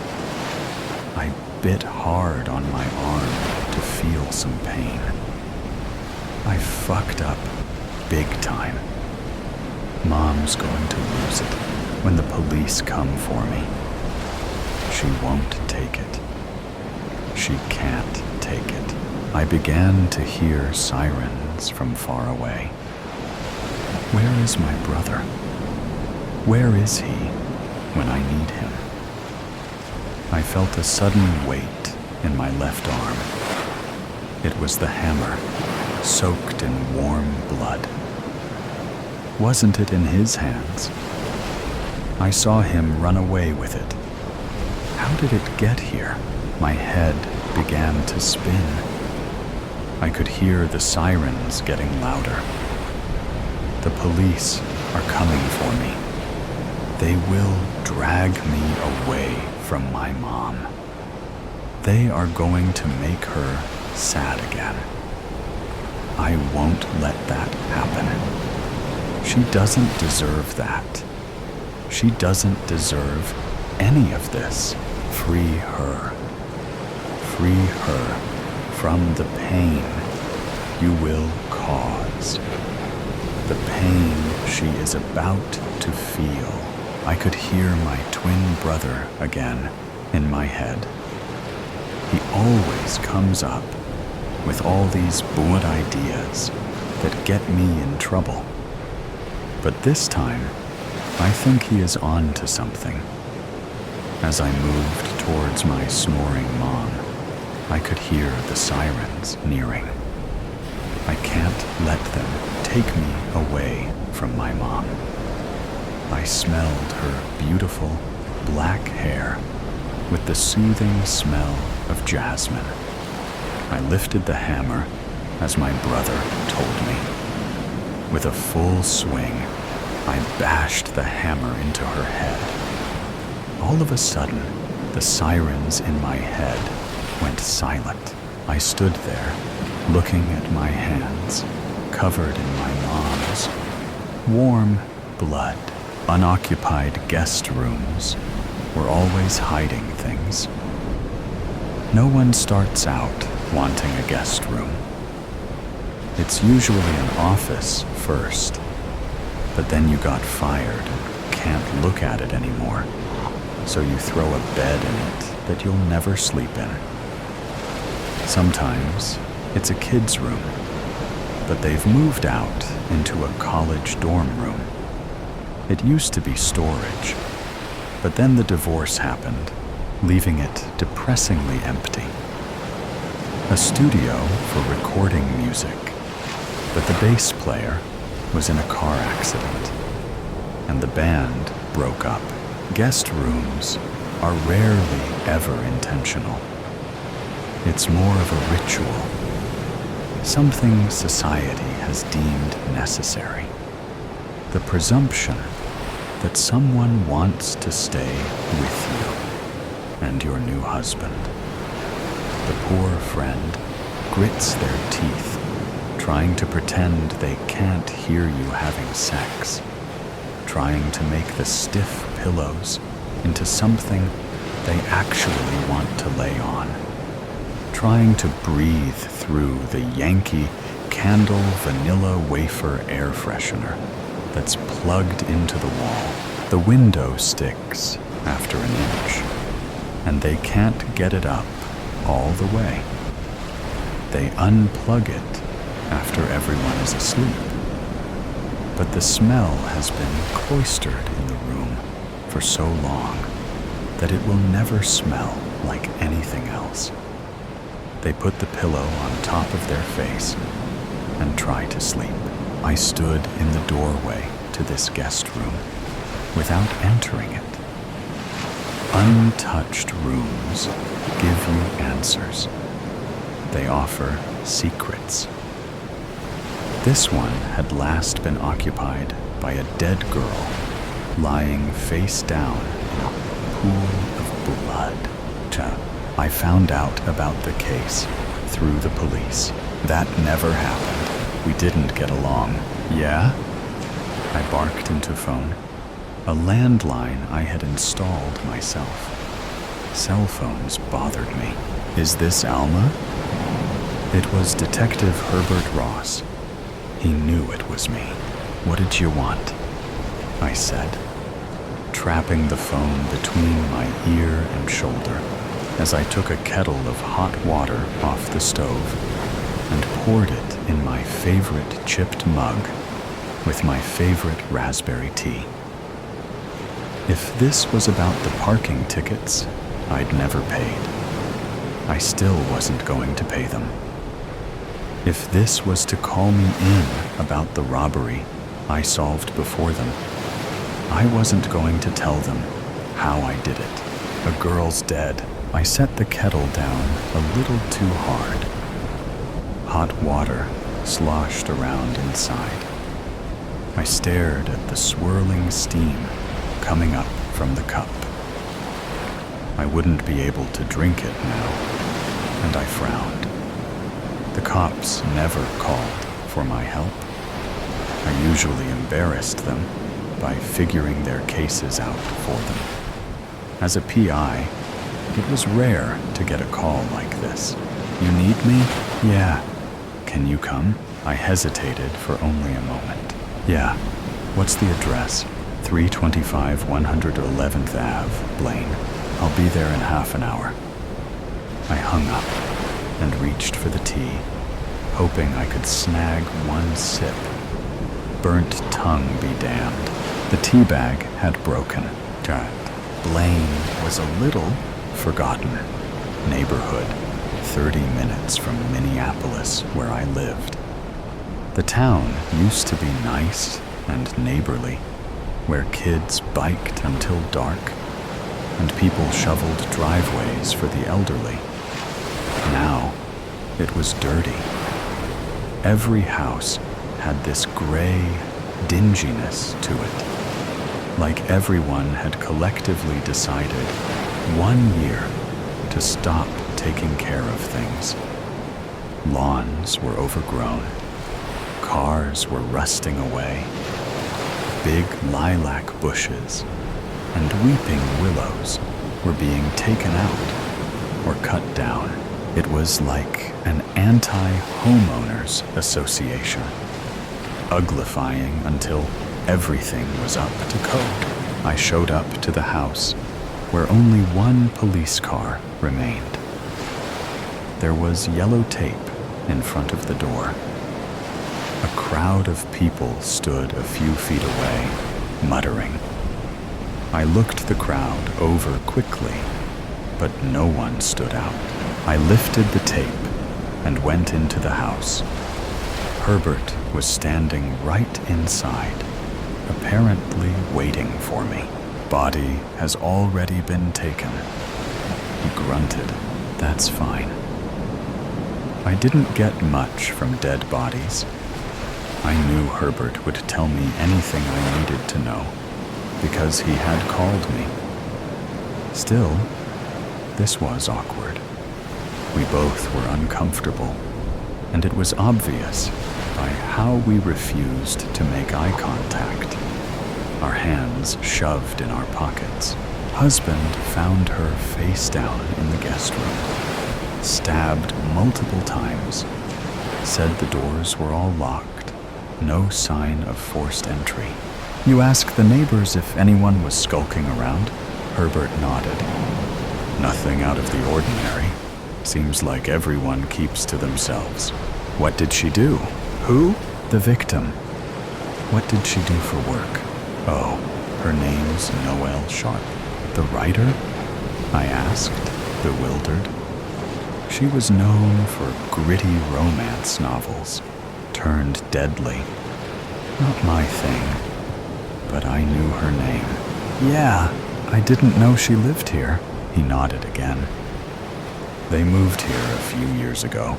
Geez, why? Herbert shrugged. Husband, name Magnus, works for a painting company. She seems to make more dough. Where is he? Already down at the station. Guy's pretty numb. Won't say much. Yeah, well, his wife was murdered. I wondered if Magnus had convinced Noelle to move here. If he had done that thing that men do when they feel like their wife, or any woman, really, was doing better than them. So he tried to put her in a box, make her talents and abilities small and manageable, easy to swallow. How many shouting matches had they been through before Noelle had conceded to move into this shit box in the middle of Shitsville? Can I have a few minutes? I asked. Herbert nodded. I surveyed the entrance area. Stairs right in front of us, leading down into a dark, wet-smelling basement. A tiny hall leading into a kitchen. Living room to the left, dining room to the right. I gave the first floor a once-over. Dirty dishes in the sink, magazines on the coffee table. The trash was empty. No bag. I went up the stairs and found the main bedroom, bathroom, and the guest room. In the middle of the guest room was a huge blood stain. It was flecked around the room, on the walls, on the bed.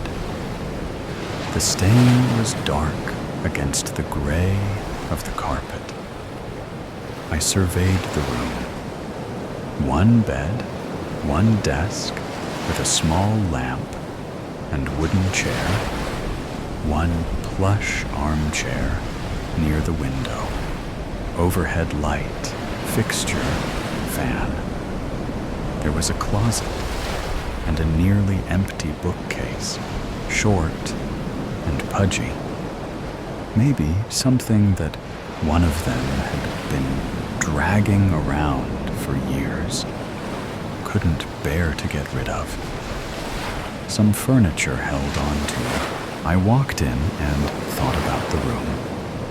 The carpet was gray, the walls were white, but it was an off-white.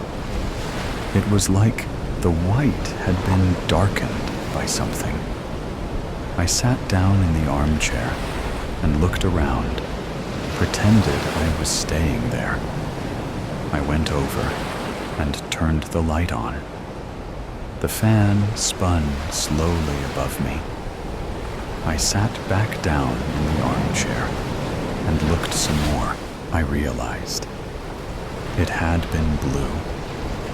The walls had been blue. but they had been poorly painted over, once, in a hurry. I got up from the chair and went over to the closet. Inside, there was a plastic bin full of wrapping paper. There was a broken vacuum, a box of empty bags to be used for gifts, and a stack of towels and blankets for guests. I reached out and touched the unused things, linens that had never been unfolded. So, no guests, or maybe guests slept on the couch. And this room, like many guest rooms, was useless. I leant down at the carpet in the closet. I took a small pair of scissors I kept on me and cut off some of the carpet threads, slipping them in my pocket. I sat on the bed, and it dipped, like it was trying to swallow me. The room smelt of dust, and the duvet was covered in butterflies. I lay down and stared up at the ceiling. What was missing in this room? And then I bolted upright and stared at the blank walls and realized there was less dust in a few places. Sections where things had been removed. Pictures. There were no pictures. Herbert was standing outside, trying to get the crowd to leave. I stormed out.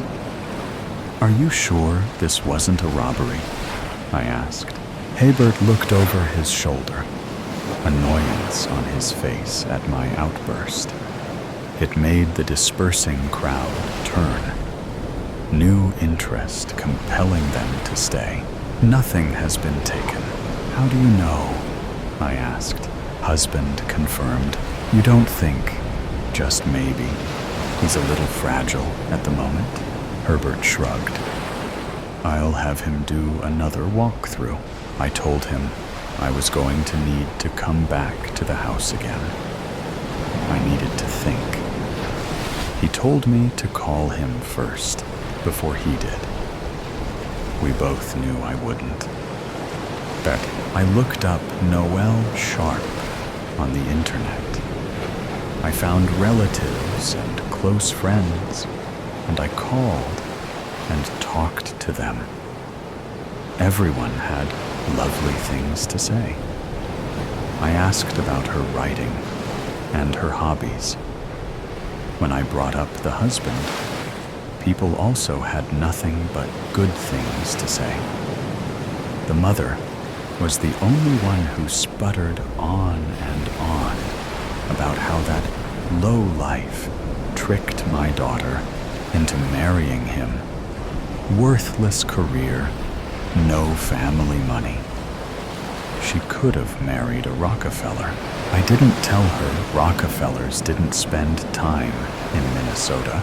I found their bank information, social media accounts, insurance. He had taken her name. Previously had been Magnus Brown. He had a brother named Leonard. I called and talked to some more people and asked if they ever had parties.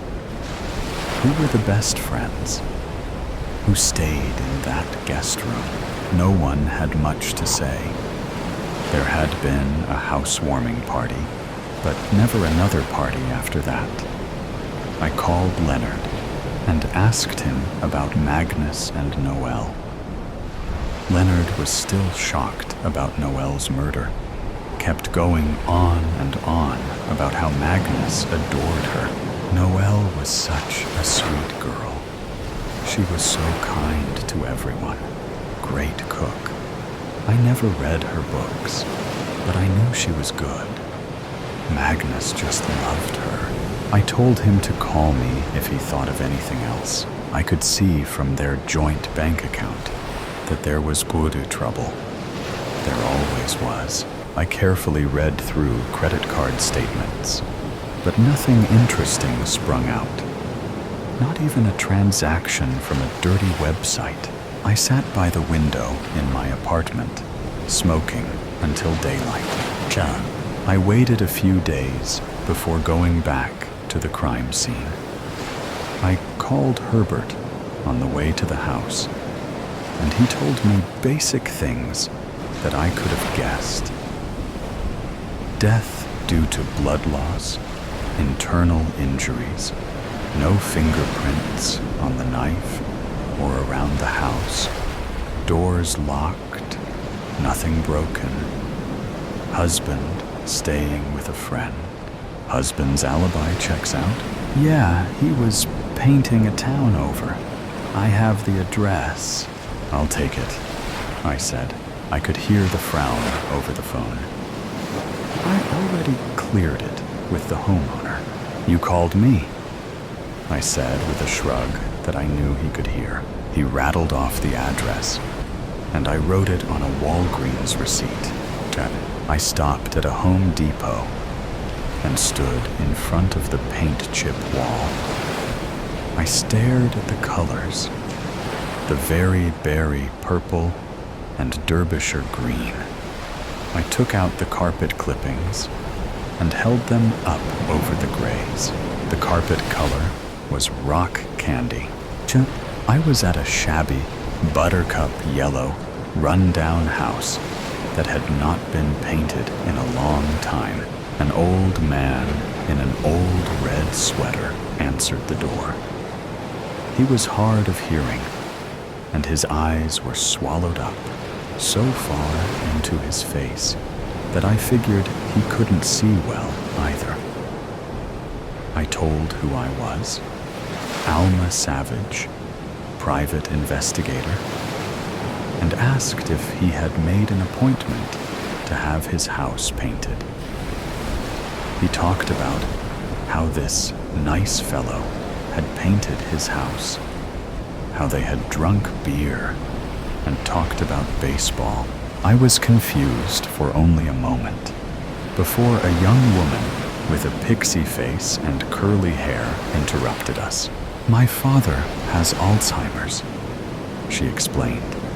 The house was painted a long time ago. I asked her if either of them had talked to the police. She looked confused. The old man had been the one on the phone with Herbert. I parked in front of the Sharp house and called people again and asked them to tell me things they remembered about Noel and Magnus. Memories were precious and often wrong, but sometimes they were the only clues one had to go on. Kathy Green was Noel's best friend. She hadn't been able to talk to me the first time I called. Now she was somber, and her voice wobbled, but she talked to me. I had dinner with them every month.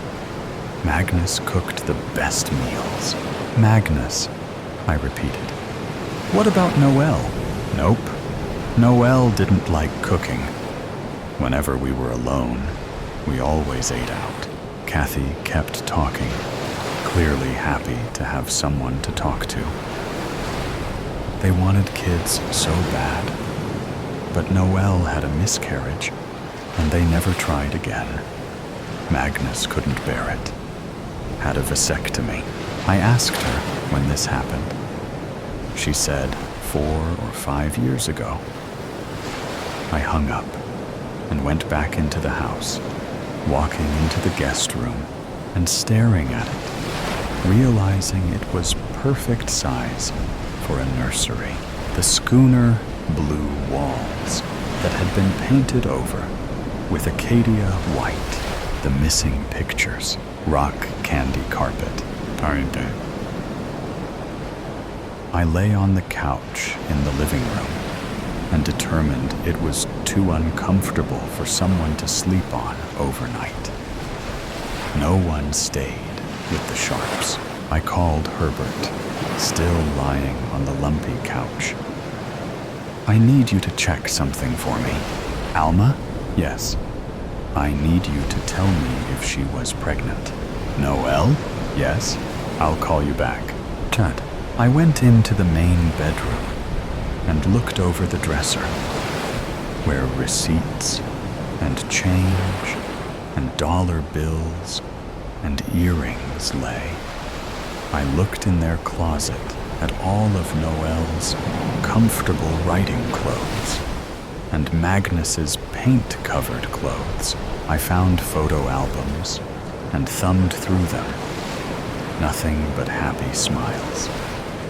I looked for medication in the bathroom. Nothing. I dug into drawers and looked through cabinets. Finally, in the garage, I found boxes, unlabeled. I knew it was what I was looking for. I opened them. There were 7 bikes, none matching, all different sizes. Each one had bright pink or bright blue toys, blankets, onesies, pacifiers. Each one contained a cross-stitched rectangle, homemade, Flora Sharp, Theodore Sharp, Maisie, Cooper, Rachel, Kevin. There were photos of the finished rooms, walls different each time. Pinks named Azalea, Flower, Teaberry. Blues named Gentle Aquamarine and Breathtaking. I looked down at the boxes, at all the attempts, all the miscarriages. Kathy Green didn't know about this.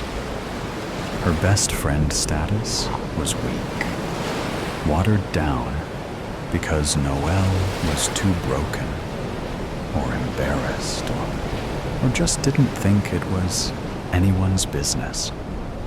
No one slept on the couch. No one slept in the guest room. I surveyed the rest of the garage and saw some large, framed photos shoved in the corner behind a lawnmower that was covered with a tarp. I went over and pushed the lawnmower away. They were prints of Noelle's book covers, the missing pictures, and there was a bloody thumbprint on the edge of one, her third book, Dangerous Illusion. My phone rang. I answered it, hands shaking. Was she? I asked, throat dry. She was pregnant. Fuck, I muttered. What? Magnus had a vasectomy a few years ago. We'll confirm that on our end. And if you do? I asked. We both knew the answer. If he'd had the operation, it meant Noelle had cheated. It was motive. Job. I found Leonard's apartment the next day. When he opened the door, he was in a wrinkled t-shirt and boxers. It was 3:30 in the afternoon. His eyes were red, and his hair was unkempt. I told him who I was, and he let me in. He gave me a beer. It was warm. I chugged half of it in one gulp. When I swallowed, I asked, "So how long were you sleeping with her?" Leonard pretended to look confused. I waited. Then, after 4.5 minutes of silence, he put his face in his hands and started crying. I loved her so much. Magnus was always complaining, and she would come over and vent, and we'd drink, and we never meant to.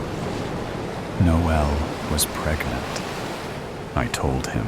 His teary eyes grew smaller, beadier. Noelle had found out that day.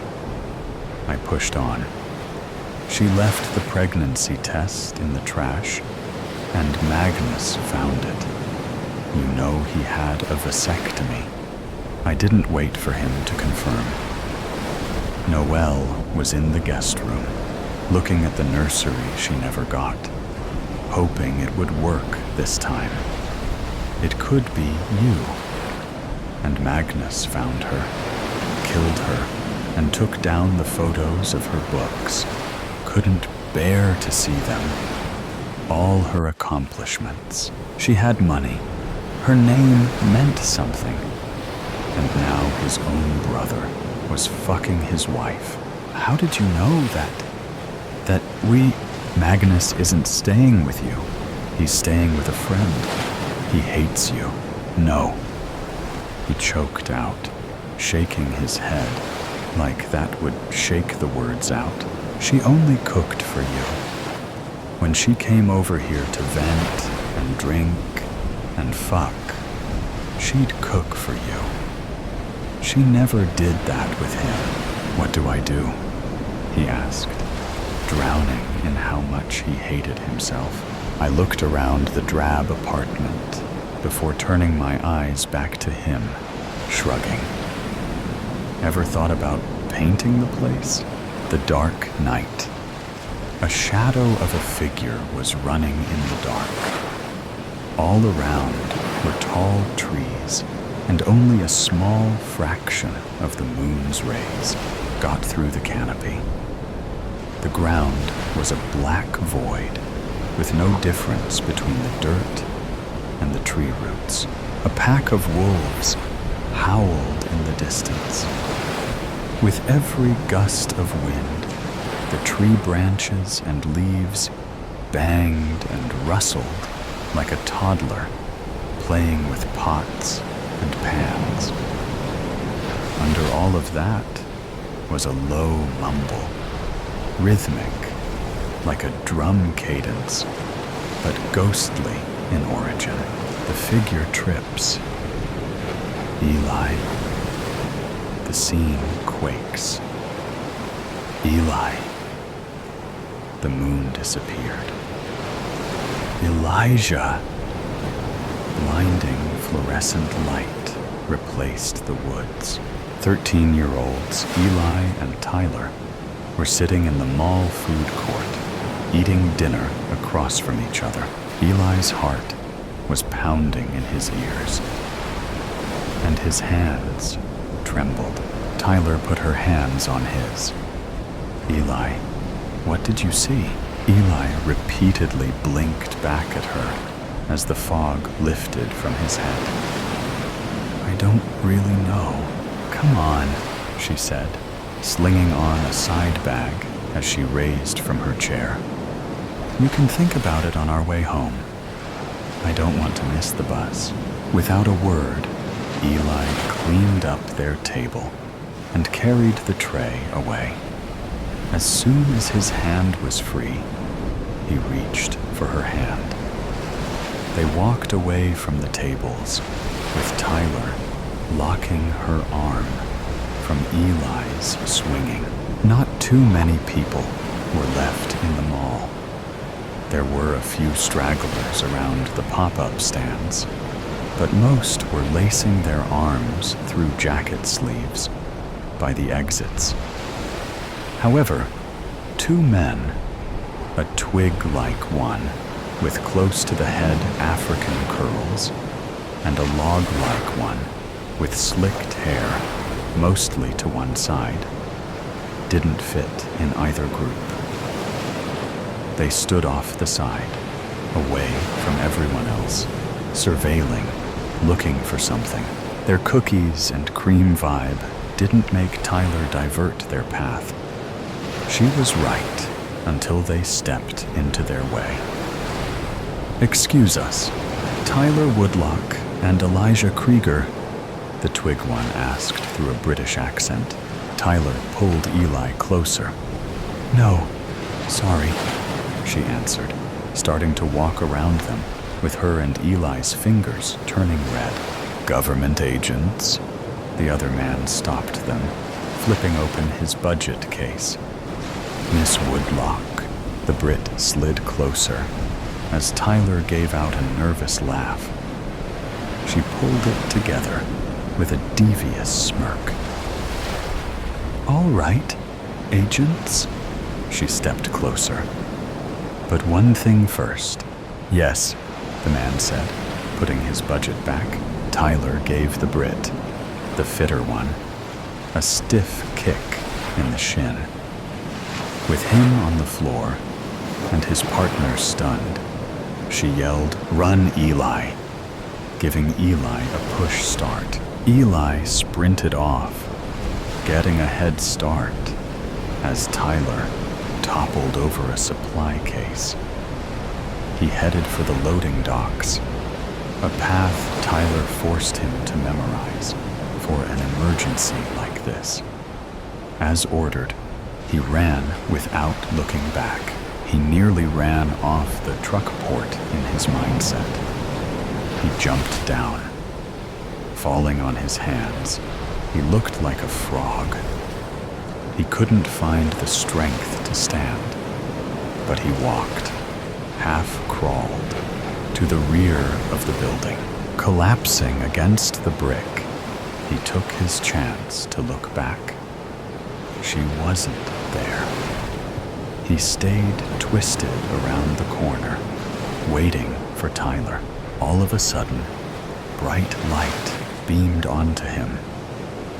Drawing Eli's attention, the voice called out, "Stay there!" They boomed like a drill sergeant. He clambered to his feet and did the total opposite as the voice commanded.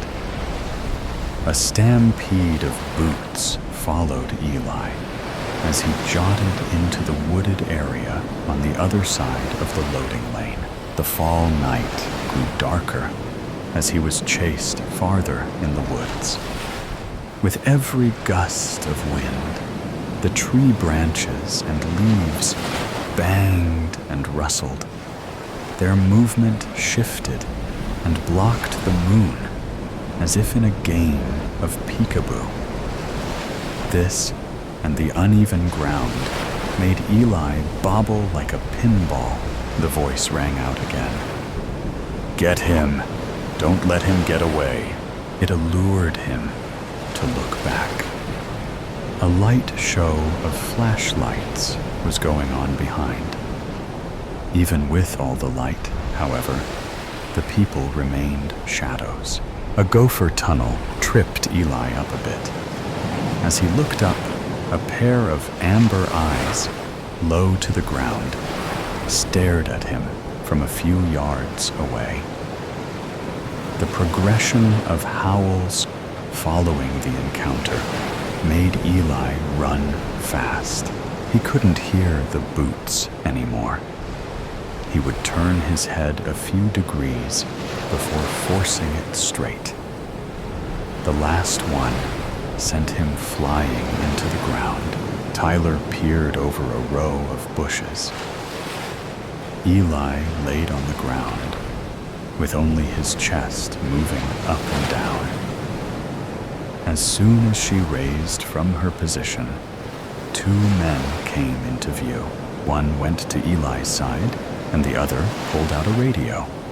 Asset found, about 4 clicks due east of the loading dock. The radio guy looked around the perimeter as the second man searched Eli's pocket. Tyler fished around in her bag.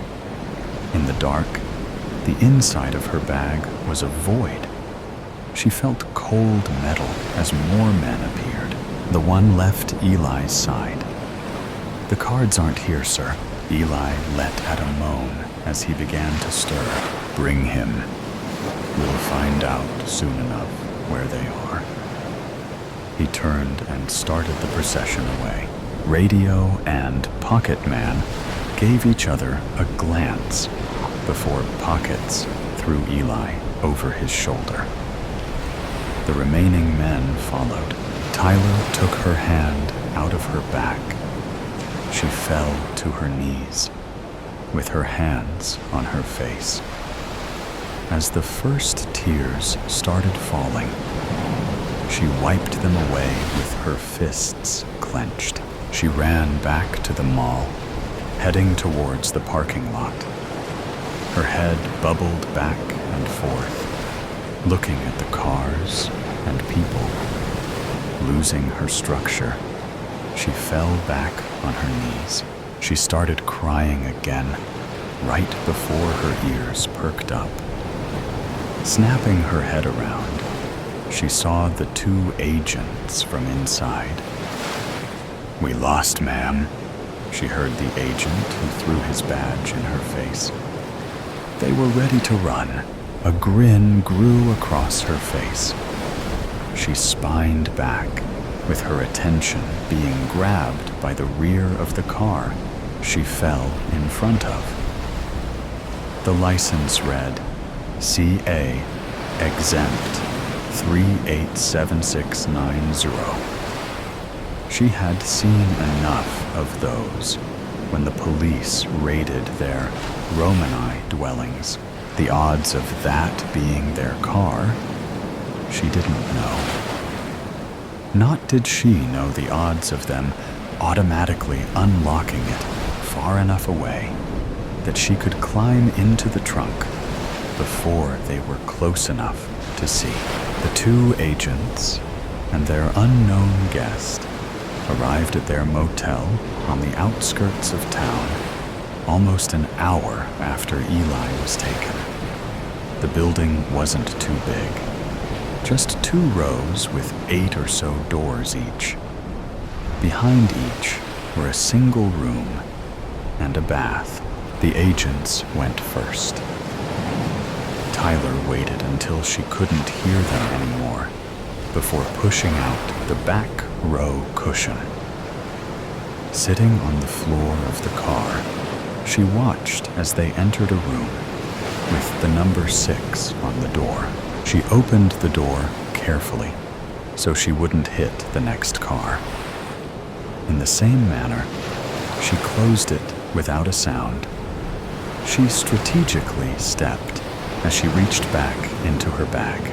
After peering into the room's window, she saw the 2 agents with their backs to the door. There seemed to be nothing but a wall in front of them. But that didn't bother Tyler. She walked right in and pulled her hand out of her bag before slamming the door shut. The agents jumped if shots had been fired. They found that they weren't too far off. Dropping their phone, they were face to face with a gun barrel. "Hello again, miss." "Woodlock," one agent said through his British accent as they snuck for their weapons. "Don't patronize me," she said, cocking her gun. "Do you think you can pull yours before I shoot the both of you? I've already proved I have grace under pressure." They both bring their hands forward. "What do you want?" the other one asked. "Well, Agent Vincent Petrov, I'm thinking about a trade." Flaunting his arrogant British accent, he asked, "What would you have that we would?" Cutting him off, Tyler pulled out a deck of tarot cards. "Really, I might be a child, but I'm not an idiot." "That still doesn't answer my question," Vincent said. "I want Eli back." "Excuse me, even if I believe for a second you're not with the men who took him, you bring him back to me, and you get these no-so-meaningless cards, and we all live happily ever after." The agents gave each a glance. "Let me make this easier. You do this, or I shoot you and go on my merry way." Eli was groggy, teetering between awake and asleep for the car ride, though no one could tell through the blindfold, nor from his position in the trunk. They had tried his wrists and ankles to stop the little fight he had in him. No kicking, no hitting, no running. more helpless than he was without Tyler. He was asleep when the car stopped, but was jarred awake when one of the men yanked him out. Being bobbled around, his face was red and breathed deeply, trying to keep dinner in.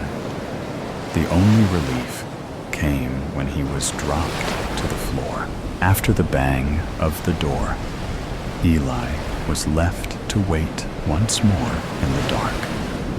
He pulled at his ropes, only stopping when the burning turned into paper-cut sensations.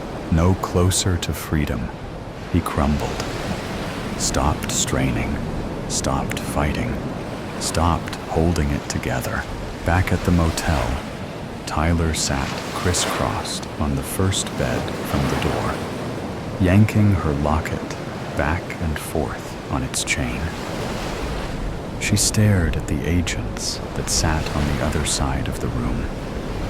She tried to hear what they were saying, but they put the same effort into the opposite. "What are we going to do, Miles?" Vincent asked. "Play the game. Easier said than done. We know when, where, and a fair idea of by who. The who is what scares me. I would be more scared of the lass if we don't." "I agree with Agent Walker," a woman dressed in a white skirt suit with her dark hair in a spiral braid said just inside the room. "Ms. Isles?" Vincent jumped out of his seat. Tyler did the same. She stared at the woman, jotting a glance at the door, then back. No one heard the door open or closed. "Hello, miss." "Woodlock," Ms. Isles said, raising her hand. "Hi," Tyler said, more like a question than snipe, without shaking her hand. "Well, do you want the good news or the bad news?" "Good would be best," Vincent toddled. Isles looked at Tyler. "Find the boy. Bring him back. Finish your original mission," she said through a smile. She began to walk away. She already had her hand on the doorknob before any of them stopped her. "What about the bad news?" Miles shouted. "Work with her, Walker. Work with her," she said, leaving before and without argument. Eli had no idea how long he was asleep for, but when he opened his eyes, he was met with a blinding light. He stretched out to find his legs and arms unbound.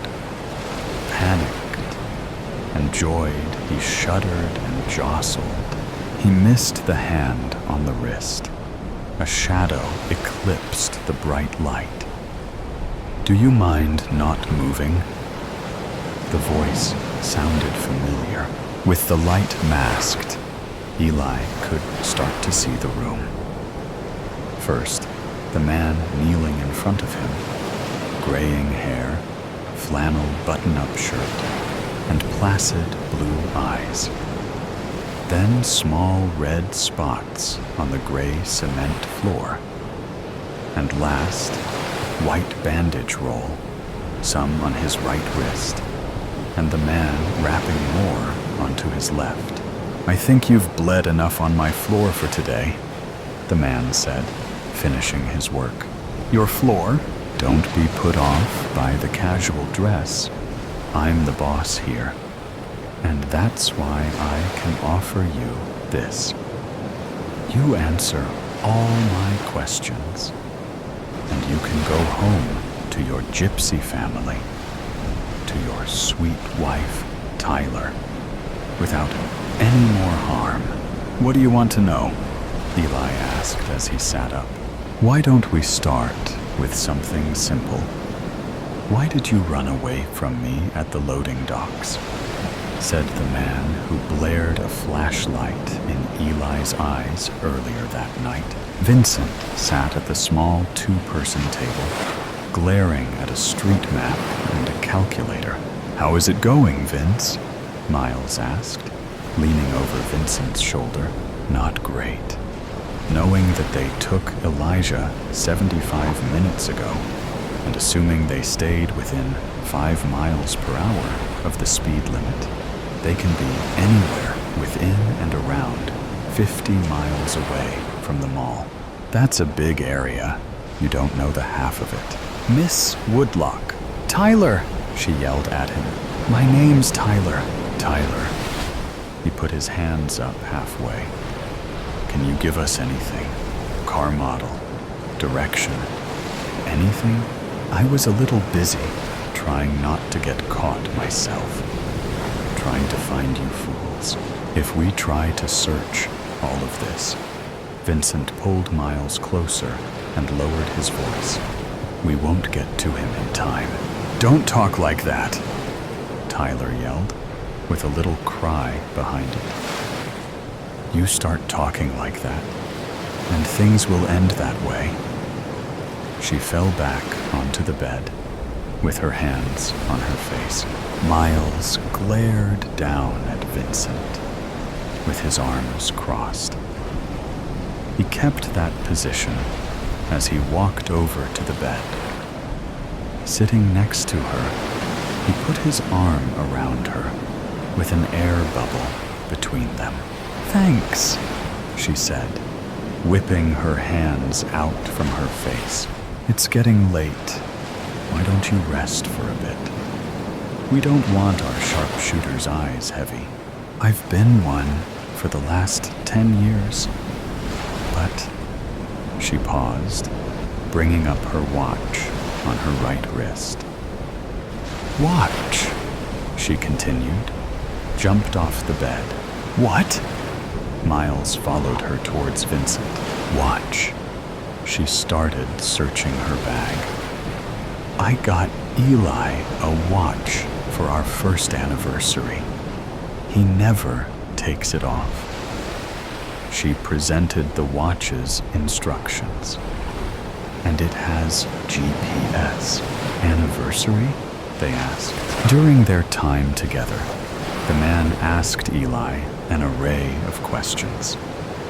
Most about trivial personal things to get Eli relaxed and uncoil from his balled-up position. It was working, too. He was as relaxed as if he was home.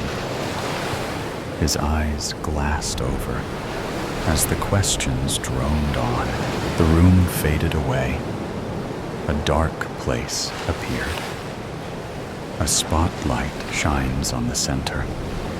A glint of metal moved in from the bottom. A gun, revolver, a white hand, a flannel sleeve. The hand snapped the bullet holder back into the gun. It aimed. Destroying the image, the shot fired caused Eli to scream and hold his ear. His ears were still ringing when the man tried to calm him down. Eli saw what he expected was on his own face, on the man's. The man removed Eli's hands. His mouth moved, but Eli couldn't hear it. He yanked himself away.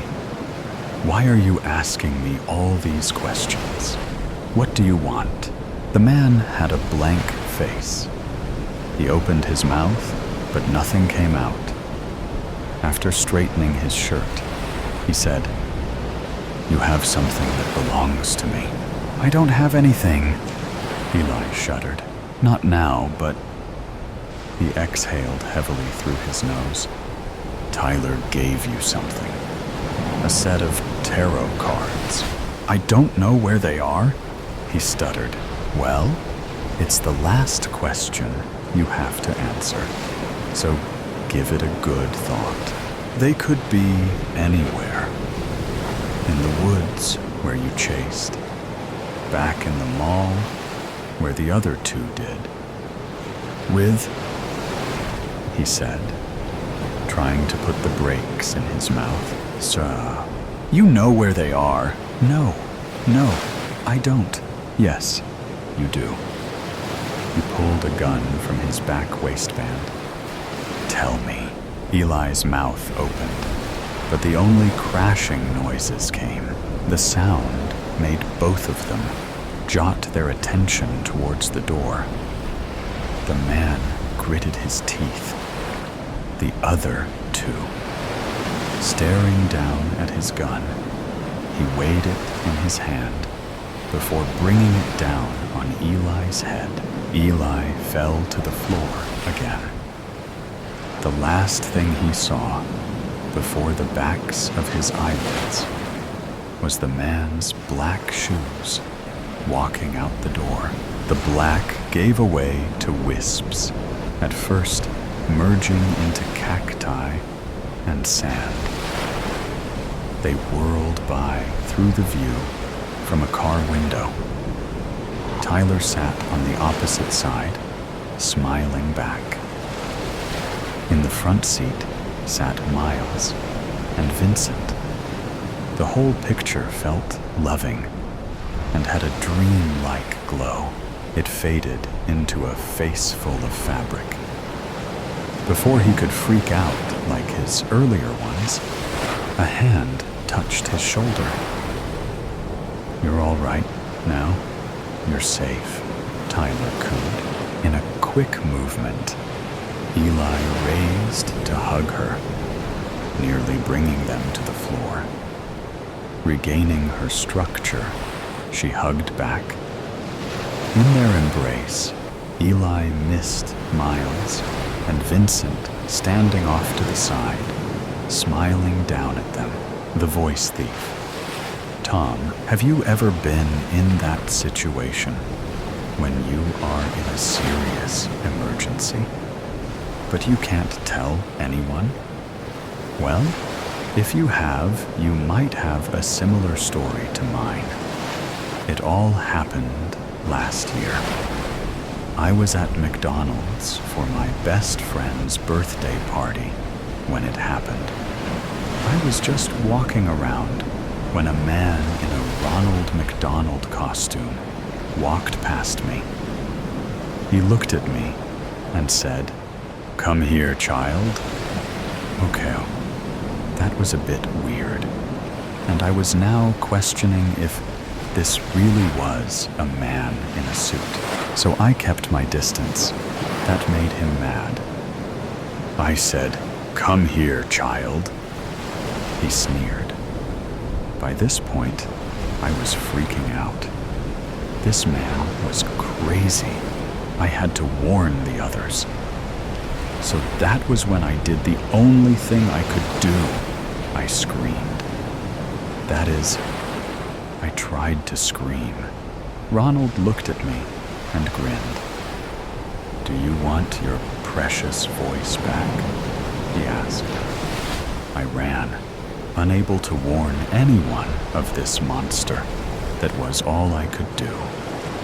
And now, 1 year on, I still am.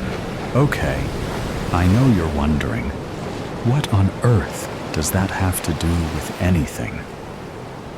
Well, McDonald's is about to close down, so they're throwing a goodbye party. I'm going to go. I know, my first party in a while. There is but one reason I'm going. My voice. I need my voice back. I would give anything just to hear it again. I'm getting this Ronald McDonald guy back for what he has done. Ronald, my trap has worked. For years, I have stolen the voices of children and added them to my collection.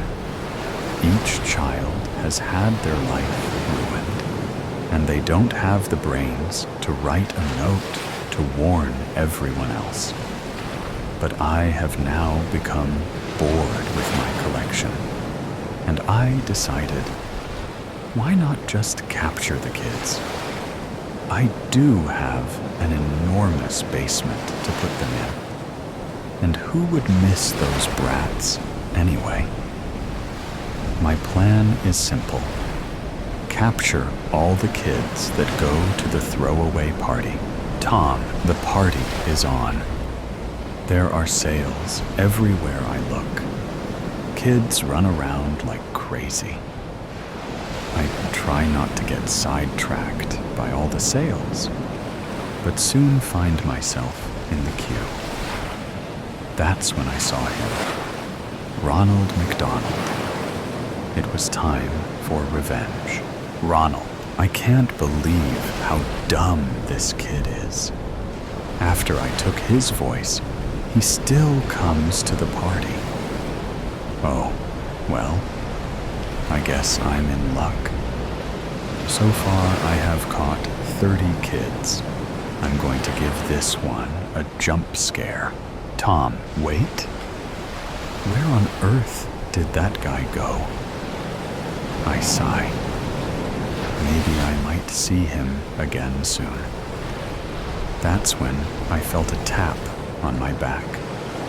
I turned around, and there he was, Ronald McDonald, his lips a blood-red color. "Come, child," he says. It's all a repeat of the first time we met. I forget revenge and run. And I won't stop this time. Ronald, the kid took the bait. He's running straight into my trap. Now it's time for some fun. Tom, okay. I know you're wondering how I ended up in this trap. But not even I know. I hear a creak as Ronald and McDonald enter the room. He holds my voice in one hand and a knife in the other. "Do you want your precious voice back?" he asked with a grin of pure evil. I wanted to scream, but I couldn't. I had no voice. That was when Ronald did something horrid. He killed my voice. He stabbed it. My voice screamed, and my throat went numb. My mission had failed. Ronald laughed, a wicked laugh. It was the type of laugh that freezes fire and melts ice. Then it occurred to me. I was going to die. Ronald, this kid has been an interesting type. The type that I like to turn into food. I seized him by the throat and carried him down a long passageway to the food processor. What food would I turn him into? A child nugget. Perfect. What a snack they will be. I'm drooling just thinking about it. Time to drop him in. Tom, I can't believe this. Pure cannibalism. Ronald let go. I fell down through the machine, landing in a pile of breadcrumbs. Before I could relocate, a huge roller ran over the top of me. I was knocked out cold. When I woke, I was in a freezer, marinating. Ronald McDonald sure has a bad recipe, I thought. It was cold. I was surprised I wasn't dead yet. Then, out of nowhere, a claw grabbed me and I still shudder to think about it. It dunked me in grease. The grease was boiling. And that's when I realized I was being deep fried. I could feel life draining from my body. I tried to climb out of the grease, but it was too slippery. I was going to be a snack for Ronald McDonald. By now, I was just a blob of food in the universe. My breathing slowed, and with 5 minutes left, I would be cooked. Every second became a struggle. I was dying. 1 minute left. You can do this, I told myself. 30 seconds left. You can do this, I said, between each gulp of air. 10 seconds. I gave up. The heat swallowed me up the way Ronald McDonald will when I come out of here. The truth was clear. I couldn't do this. Ronald, ding. The door creaked open and slammed down on the floor. Out came my child nuggets. I licked my lips. Tasty. They smell delicious. I lifted one up and took a bite. Crunchy. Soon I have eaten them all. They should be on the menu. Oh well, I guess it's time to go upstairs. You never know who might be up there, just waiting to be taken. The Murderous Twins. The McKellen twins felt the librarian's stinky breath brush against their nape. So they quickly slid their dirt and blood-stained hands under the table. "Shut up, you two," hissed the librarian. "Sorry," said Milo McKellen, with the fakest of smiles. The librarian stomped back to his dimly lit desk, where he resumed his scribbling on a notebook. Occasionally, he raised his bald head to survey the hall like a living security camera. Martin McKellen peeked under the table. A few droplets of blood had stained his jeans, and now it would be impossible for him, or rather, his mother, if she hadn't been gone, to wash them away. They would become foolproof evidence, marked forever on his favorite pair of pants. A pale moonlight cast long shadows over the library hall, where the McKellen twins, still soaking wet from the rain, had found shelter. They had sat on one of the long benches, their hands and arms covered in dirt and blood. And now they were arguing. Their disagreement kept on drawing the attention of the librarian, who scowled at the twins and scolded them whenever they spoke a little louder. "See that corner over there?" Martin asked Milo. "Let's go talk there. He won't interrupt us." The twins tiptoed to a corner far from where the librarian sat, hoping to get more privacy. They were surrounded by books, as dusty as if no one had ever touched them except the person who had placed them there centuries prior. "So," said Milo. "What were we?" "The body," said Martin. "Yes, the body. I think we should have buried it instead of letting it sink into the lake," Martin snorted. "As if a hump of soil in the middle of the woods is something you see every day. Better than a dead woman in the trunk of her own car, if you ask me." What other options were there? I couldn't even think straight. Those damn blue lights. "Well, it's no use discussing this now," said Milo. "We got rid of her." Something hit the floor and echoed throughout the library hall. Martin peeked out. The librarian was kneeling near the bench where the twins were sitting earlier, and he was struggling to get back up. The ink from his fountain pen had bled in a large puddle onto the marble floor, and now the librarian was fumbling for a tissue to clean that mess with. Milo peeped too, and he said, "He'll be busy for a while." Martin leaned against the book-filled shelves and sighed. "We can't hide in a library forever, Milo." "I know," he said. "But we've got to at least wait for the rain to stop so that we can hop on a train and leave." "Where were you thinking?" Martin asked. Milo shrugged. "I don't know. Canada?" Suddenly, a clap of thunder boomed in the night sky outside, and the library's doors burst open. Martin looked over at the two men who had just entered the building.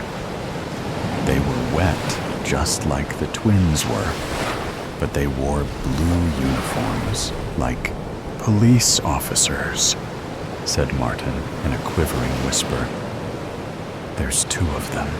What do we do?" Milo whispered back. Martin shook his head. "I have no idea," he thought. He was afraid to even think at this point. "They came looking for us," said Milo. "No doubt about that. Otherwise, what would two police officers do in a library after hours?" "Hush, Milo," said Martin. "Please, don't let us be caught." "Good evening," thundered a voice. It was one of the two men. The twins cocked their ears. "I'm Agent Phillips, and this is Agent Clifford. We're looking for a couple of young men, probably in their 20s, red-haired, pretty thin." The librarian did not answer, so the other police officer, Clifford, urged him. "Have you seen someone with this profile by chance?" Martin held his breath. He prayed the librarian didn't reveal where he and his brother were hiding. Second by second, a thick silence was filling up the atmosphere, like a cake rising in the oven. Except this oven was far too hot, and this cake was about to explode. "Avoid us any trouble, Mr. Librarian," said Agent Phillips. "Just tell us if you've seen them or not, and we won't bother you any longer." Martin pushed Milo back into the corner and flattened himself against the bookshelves in case their cover was about to be blown. The librarian cleared his throat and spoke. "No," he said. "I haven't seen them." Martin and Milo gasped as quietly as they could and peeped out from behind the bookshelves once again. The two police officers were looking at one another. Clifford's eyes became two narrow slits, two poison darts he was now aiming at the librarian. "Are you sure?" said the agent. "Sure," said the librarian, trying to sound more sure than he was. "Very well," said Agent Phillips, nudging at Clifford. "Sorry to have disturbed you. We'll leave you now." But Clifford turned and pointed at the bench where the twins were sitting earlier. Under it, there was a mess of paper tissues and ink. And, "Look," said Martin to his brother. "The blood is gone." Milo looked down at the blood on his hands, by now dry, and then over at the bench. "What blood, Martin?" "When I hid my hands under the table, I spilled blood everywhere, on my jeans, on the floor." Clifford's voice boomed once again. "What's that over there, Mr. Librarian?" Agent Phillips grabbed his colleague by his arm. "Let's stop it here, Ben. He says he hasn't seen them." Clifford broke free of Phillips' grip and fetched the heap of stained paper from the ground. He marched back to the librarian's desk, where the poor man was standing still, but frail, like a clay statue. Clifford unfolded one tissue and slammed it on the librarian's desk. It was stained with large blotches of blood. "What about this, Mr. Librarian?" Clifford scoffed. "Been dabbing the floor all night long, haven't you?" The librarian didn't move a muscle. He just stared at the stained tissue. "These kids have slaughtered their mother," Clifford roared. For a moment, all the books in the library seemed to have teetered, like there had been a severe but rapid earth tremor. "Clifford, calm down now," Agent Phillips commanded. He turned to the librarian. "Tell us the truth, sir. As you can see, this is pretty urgent." The librarian slowly pointed his index finger at the corner where the twins were hiding. Milo gulped, and Martin stopped breathing altogether. The two police officers looked at one another one last time. Agent Clifford pulled out 2 pairs of handcuffs, and Phillips led the way. When they reached the darkened corner, where the twins were supposed to be hiding, though, there were only rows of shelves full of dusty tomes to welcome them.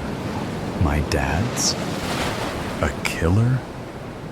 "Hey, I'm gonna be home, just a little bit late tonight. I'm running by the library," I tell Mason through the phone. Mason's my boyfriend of 5 years on Tuesday. "Okay, no worries. See you when you get home. Love you." "Love you," I say, and hang up. Right now, I'm taking forensic classes, and I'm totally lost. You'd think it'd be easier, but you'd be mistaken. So, I'm on my way to get a forensics for dummy book. My mom says this is the right path for me, and I should stick with it, though. She says my dad would really be proud, too. He was killed when I was 2. He was shot. I get out of the car and start walking into the library. This library is probably the nicest ones you could come across. It's tall and futuristic looking, completely glass, and has this huge tree in front, like the Circle of Life tree from The Lion King. That's why I call it the Lion King Library.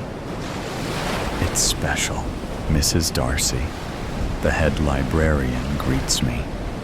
She's a funny little thing, fierce too.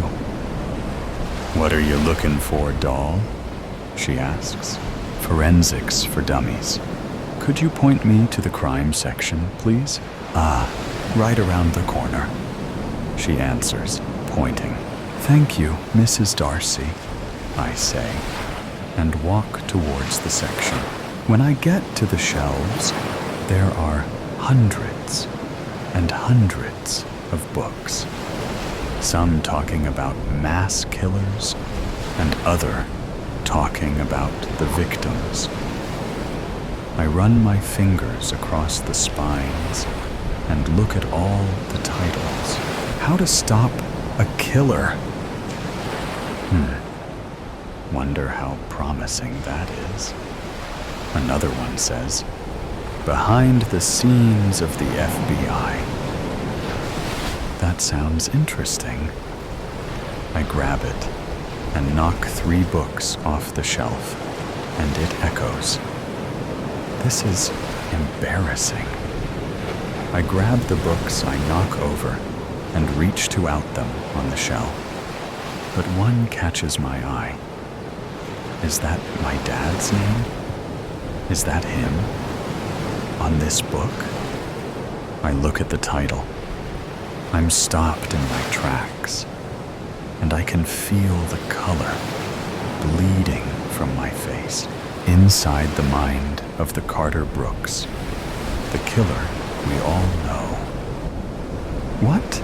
I am holding the books in my hands, and I can't stop shaking. My dad's a killer? My breathing's gone heavy, and I can feel the hit tears running down my cheeks. I didn't know this. What? I'm in shock. My dad? A killer? I look at the back, and I see more pictures of him, and I go into a complete sob. My dad was a killer, and I find out this way? From a book that I knocked off a shelf? In a library in the middle of Utah? Should I look through it? I sit down with my back facing against the shelf. I open up to the first chapter. His drive. I put this down. I can't read this, but I owe it to myself, right? I pause and just stare at the book. This isn't real. It can't be. He died from a shooting. He was the victim. After 30 minutes of sitting here, flipping, and looking through the pages, I'm completely hurt. Why didn't I know any of this? I've learned he killed 20 people and was taken away from his family, us. And apparently, we meant everything to him. I need to call my mom. I get my phone and let her ring. Mom? I say. You can hear the hurt in my voice. I don't know how I'm going to tell her, but she knows. Why didn't she tell me? Honey, what happened? Mom. I'm at the library, and I found his book about Dad. I struggle getting through the sentence. She gasps. What? Why didn't you tell me? How didn't I find out? Maddie, what does the book say? I haven't read a lot of it. Mom? Yeah? I want to come over, and I want you to tell me everything.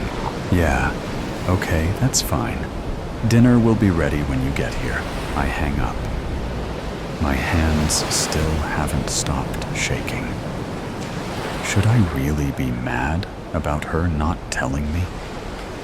The guilt and hurt I would be feeling from knowing would have ruined me.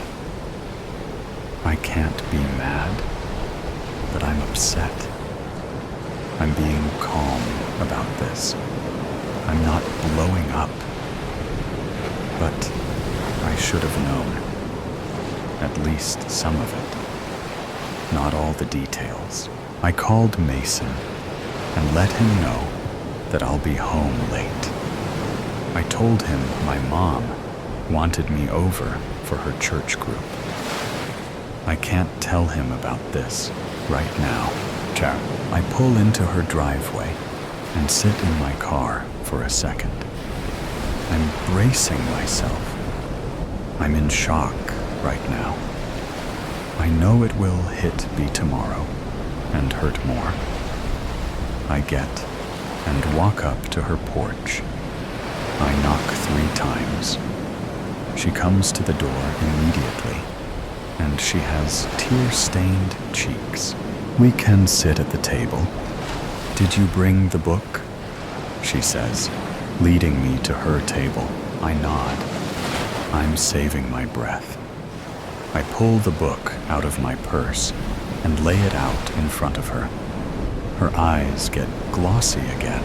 What do you want to know first? She asks. How did I not find out from anyone?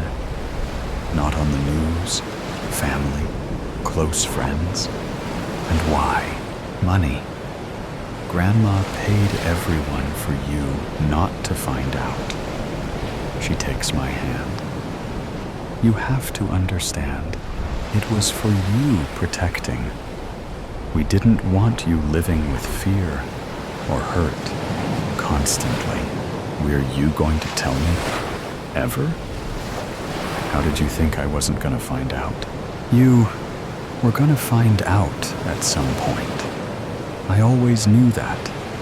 Hate me for this. But I didn't want to have to tell you. I thought since it was 40 years ago, you wouldn't see things like this. She says, gestures to the book. Why did he do it? He was angry, so he killed people? He was angry, so he killed people? Did he hurt you? I add. She shakes her head.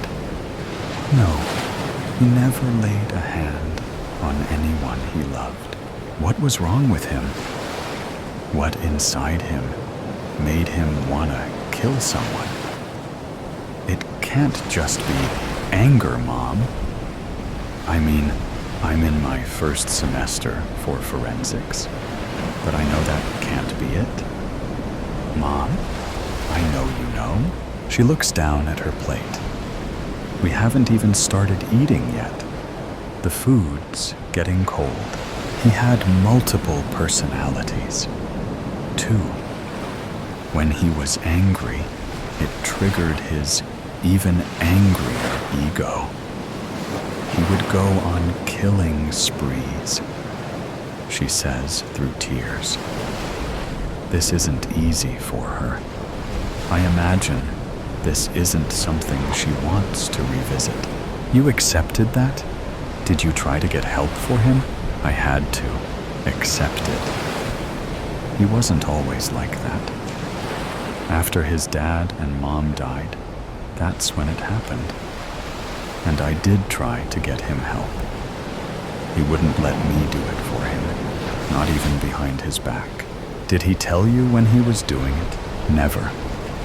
It was always when I would visit it, family or friends, when I was out of town.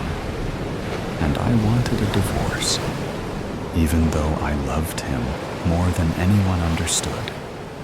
But I knew that would make things worse in his head, so it never happened. I'm not mad at you, Mom, I say, looking up at her. I think she needs to hear that. You're not? And she tilts her head a little. Because I would be. No, I'm in shock right now. Everything feels numb, and Jay didn't really know him. We weren't close. I choke on my tears. But I thought he was the victim, not the guy behind the trigger. I know. I'm impressed on how calm you're reacting. And I'm sure this will all hit differently tomorrow. But you have to understand, knowing everything will make it harder to cope with. Now that you know, I think we should save the details. I know you came here for answers. When it's time, I can dish them to you, but not in one night. That's not right to you. She says, I know she's right. If I knew everything, who knows what my mindset would be, or what I would do. Let's eat, I say, and I look up at her. I change my mind. I don't want to know all this right now. It's too heavy. We finish dinner, and we clean up the dishes. Can I leave the book here? I don't want to return it, and I don't want to read it, I ask. Yeah, sure. You can leave it on that table, she answers. Thank you for telling me all this and letting me come over in the moment. I know it must be hard to revisit all of this. Of course, you had to know at some point. I'm glad you called me, though, she says, and I grab my keys off the coffee table. Maddie, Don't brush this off, though. I know you're hurt and scared. I can tell. Don't move past it as fast as you can. She adds, I won't. I love you, Mom. I have to get back to Mason. I lean over and hug her goodbye, and I hold on for a couple seconds longer. She lets go, and I walk out, carefully shutting her door behind me. I sit in my car for a second. I can't wrap my head around any of this. My dad's a killer. My dad is a killer. They're all foreign words. On my drive home, I couldn't help but just cry the whole time. I took the long way home, so Mason didn't see the tear stains, hoping they would dowry in time. Hey, how was it? Mason asks when I walk in. It was good. My mom said hi. I say, putting my stuff down. You sure? You okay, babe? He says, pulling me into him. I will be, but I don't want to talk about it tonight. Another time, I say, looking up at him. Okay, the bed's made. You can go to bed if you want. I'll stay out here and give you space. Yeah, okay. He kisses the top of my head, and I go into our room. I don't take off my clothes and change. It's too much work right now. I crawl into bed, and my phone rings. I look over, and it's my mom. Hello, Maddie? Yeah, it's me. Okay. I don't know how this tiny iPad works. Is something wrong? No. I just wanted to say good night and wish you sweet dreams. It will be a heavy night. Oh, good night, Mom. I love you. I love you. And I hang up. At the end of today, this book completely changed me. It's a new part of me now. I know things I wish I didn't.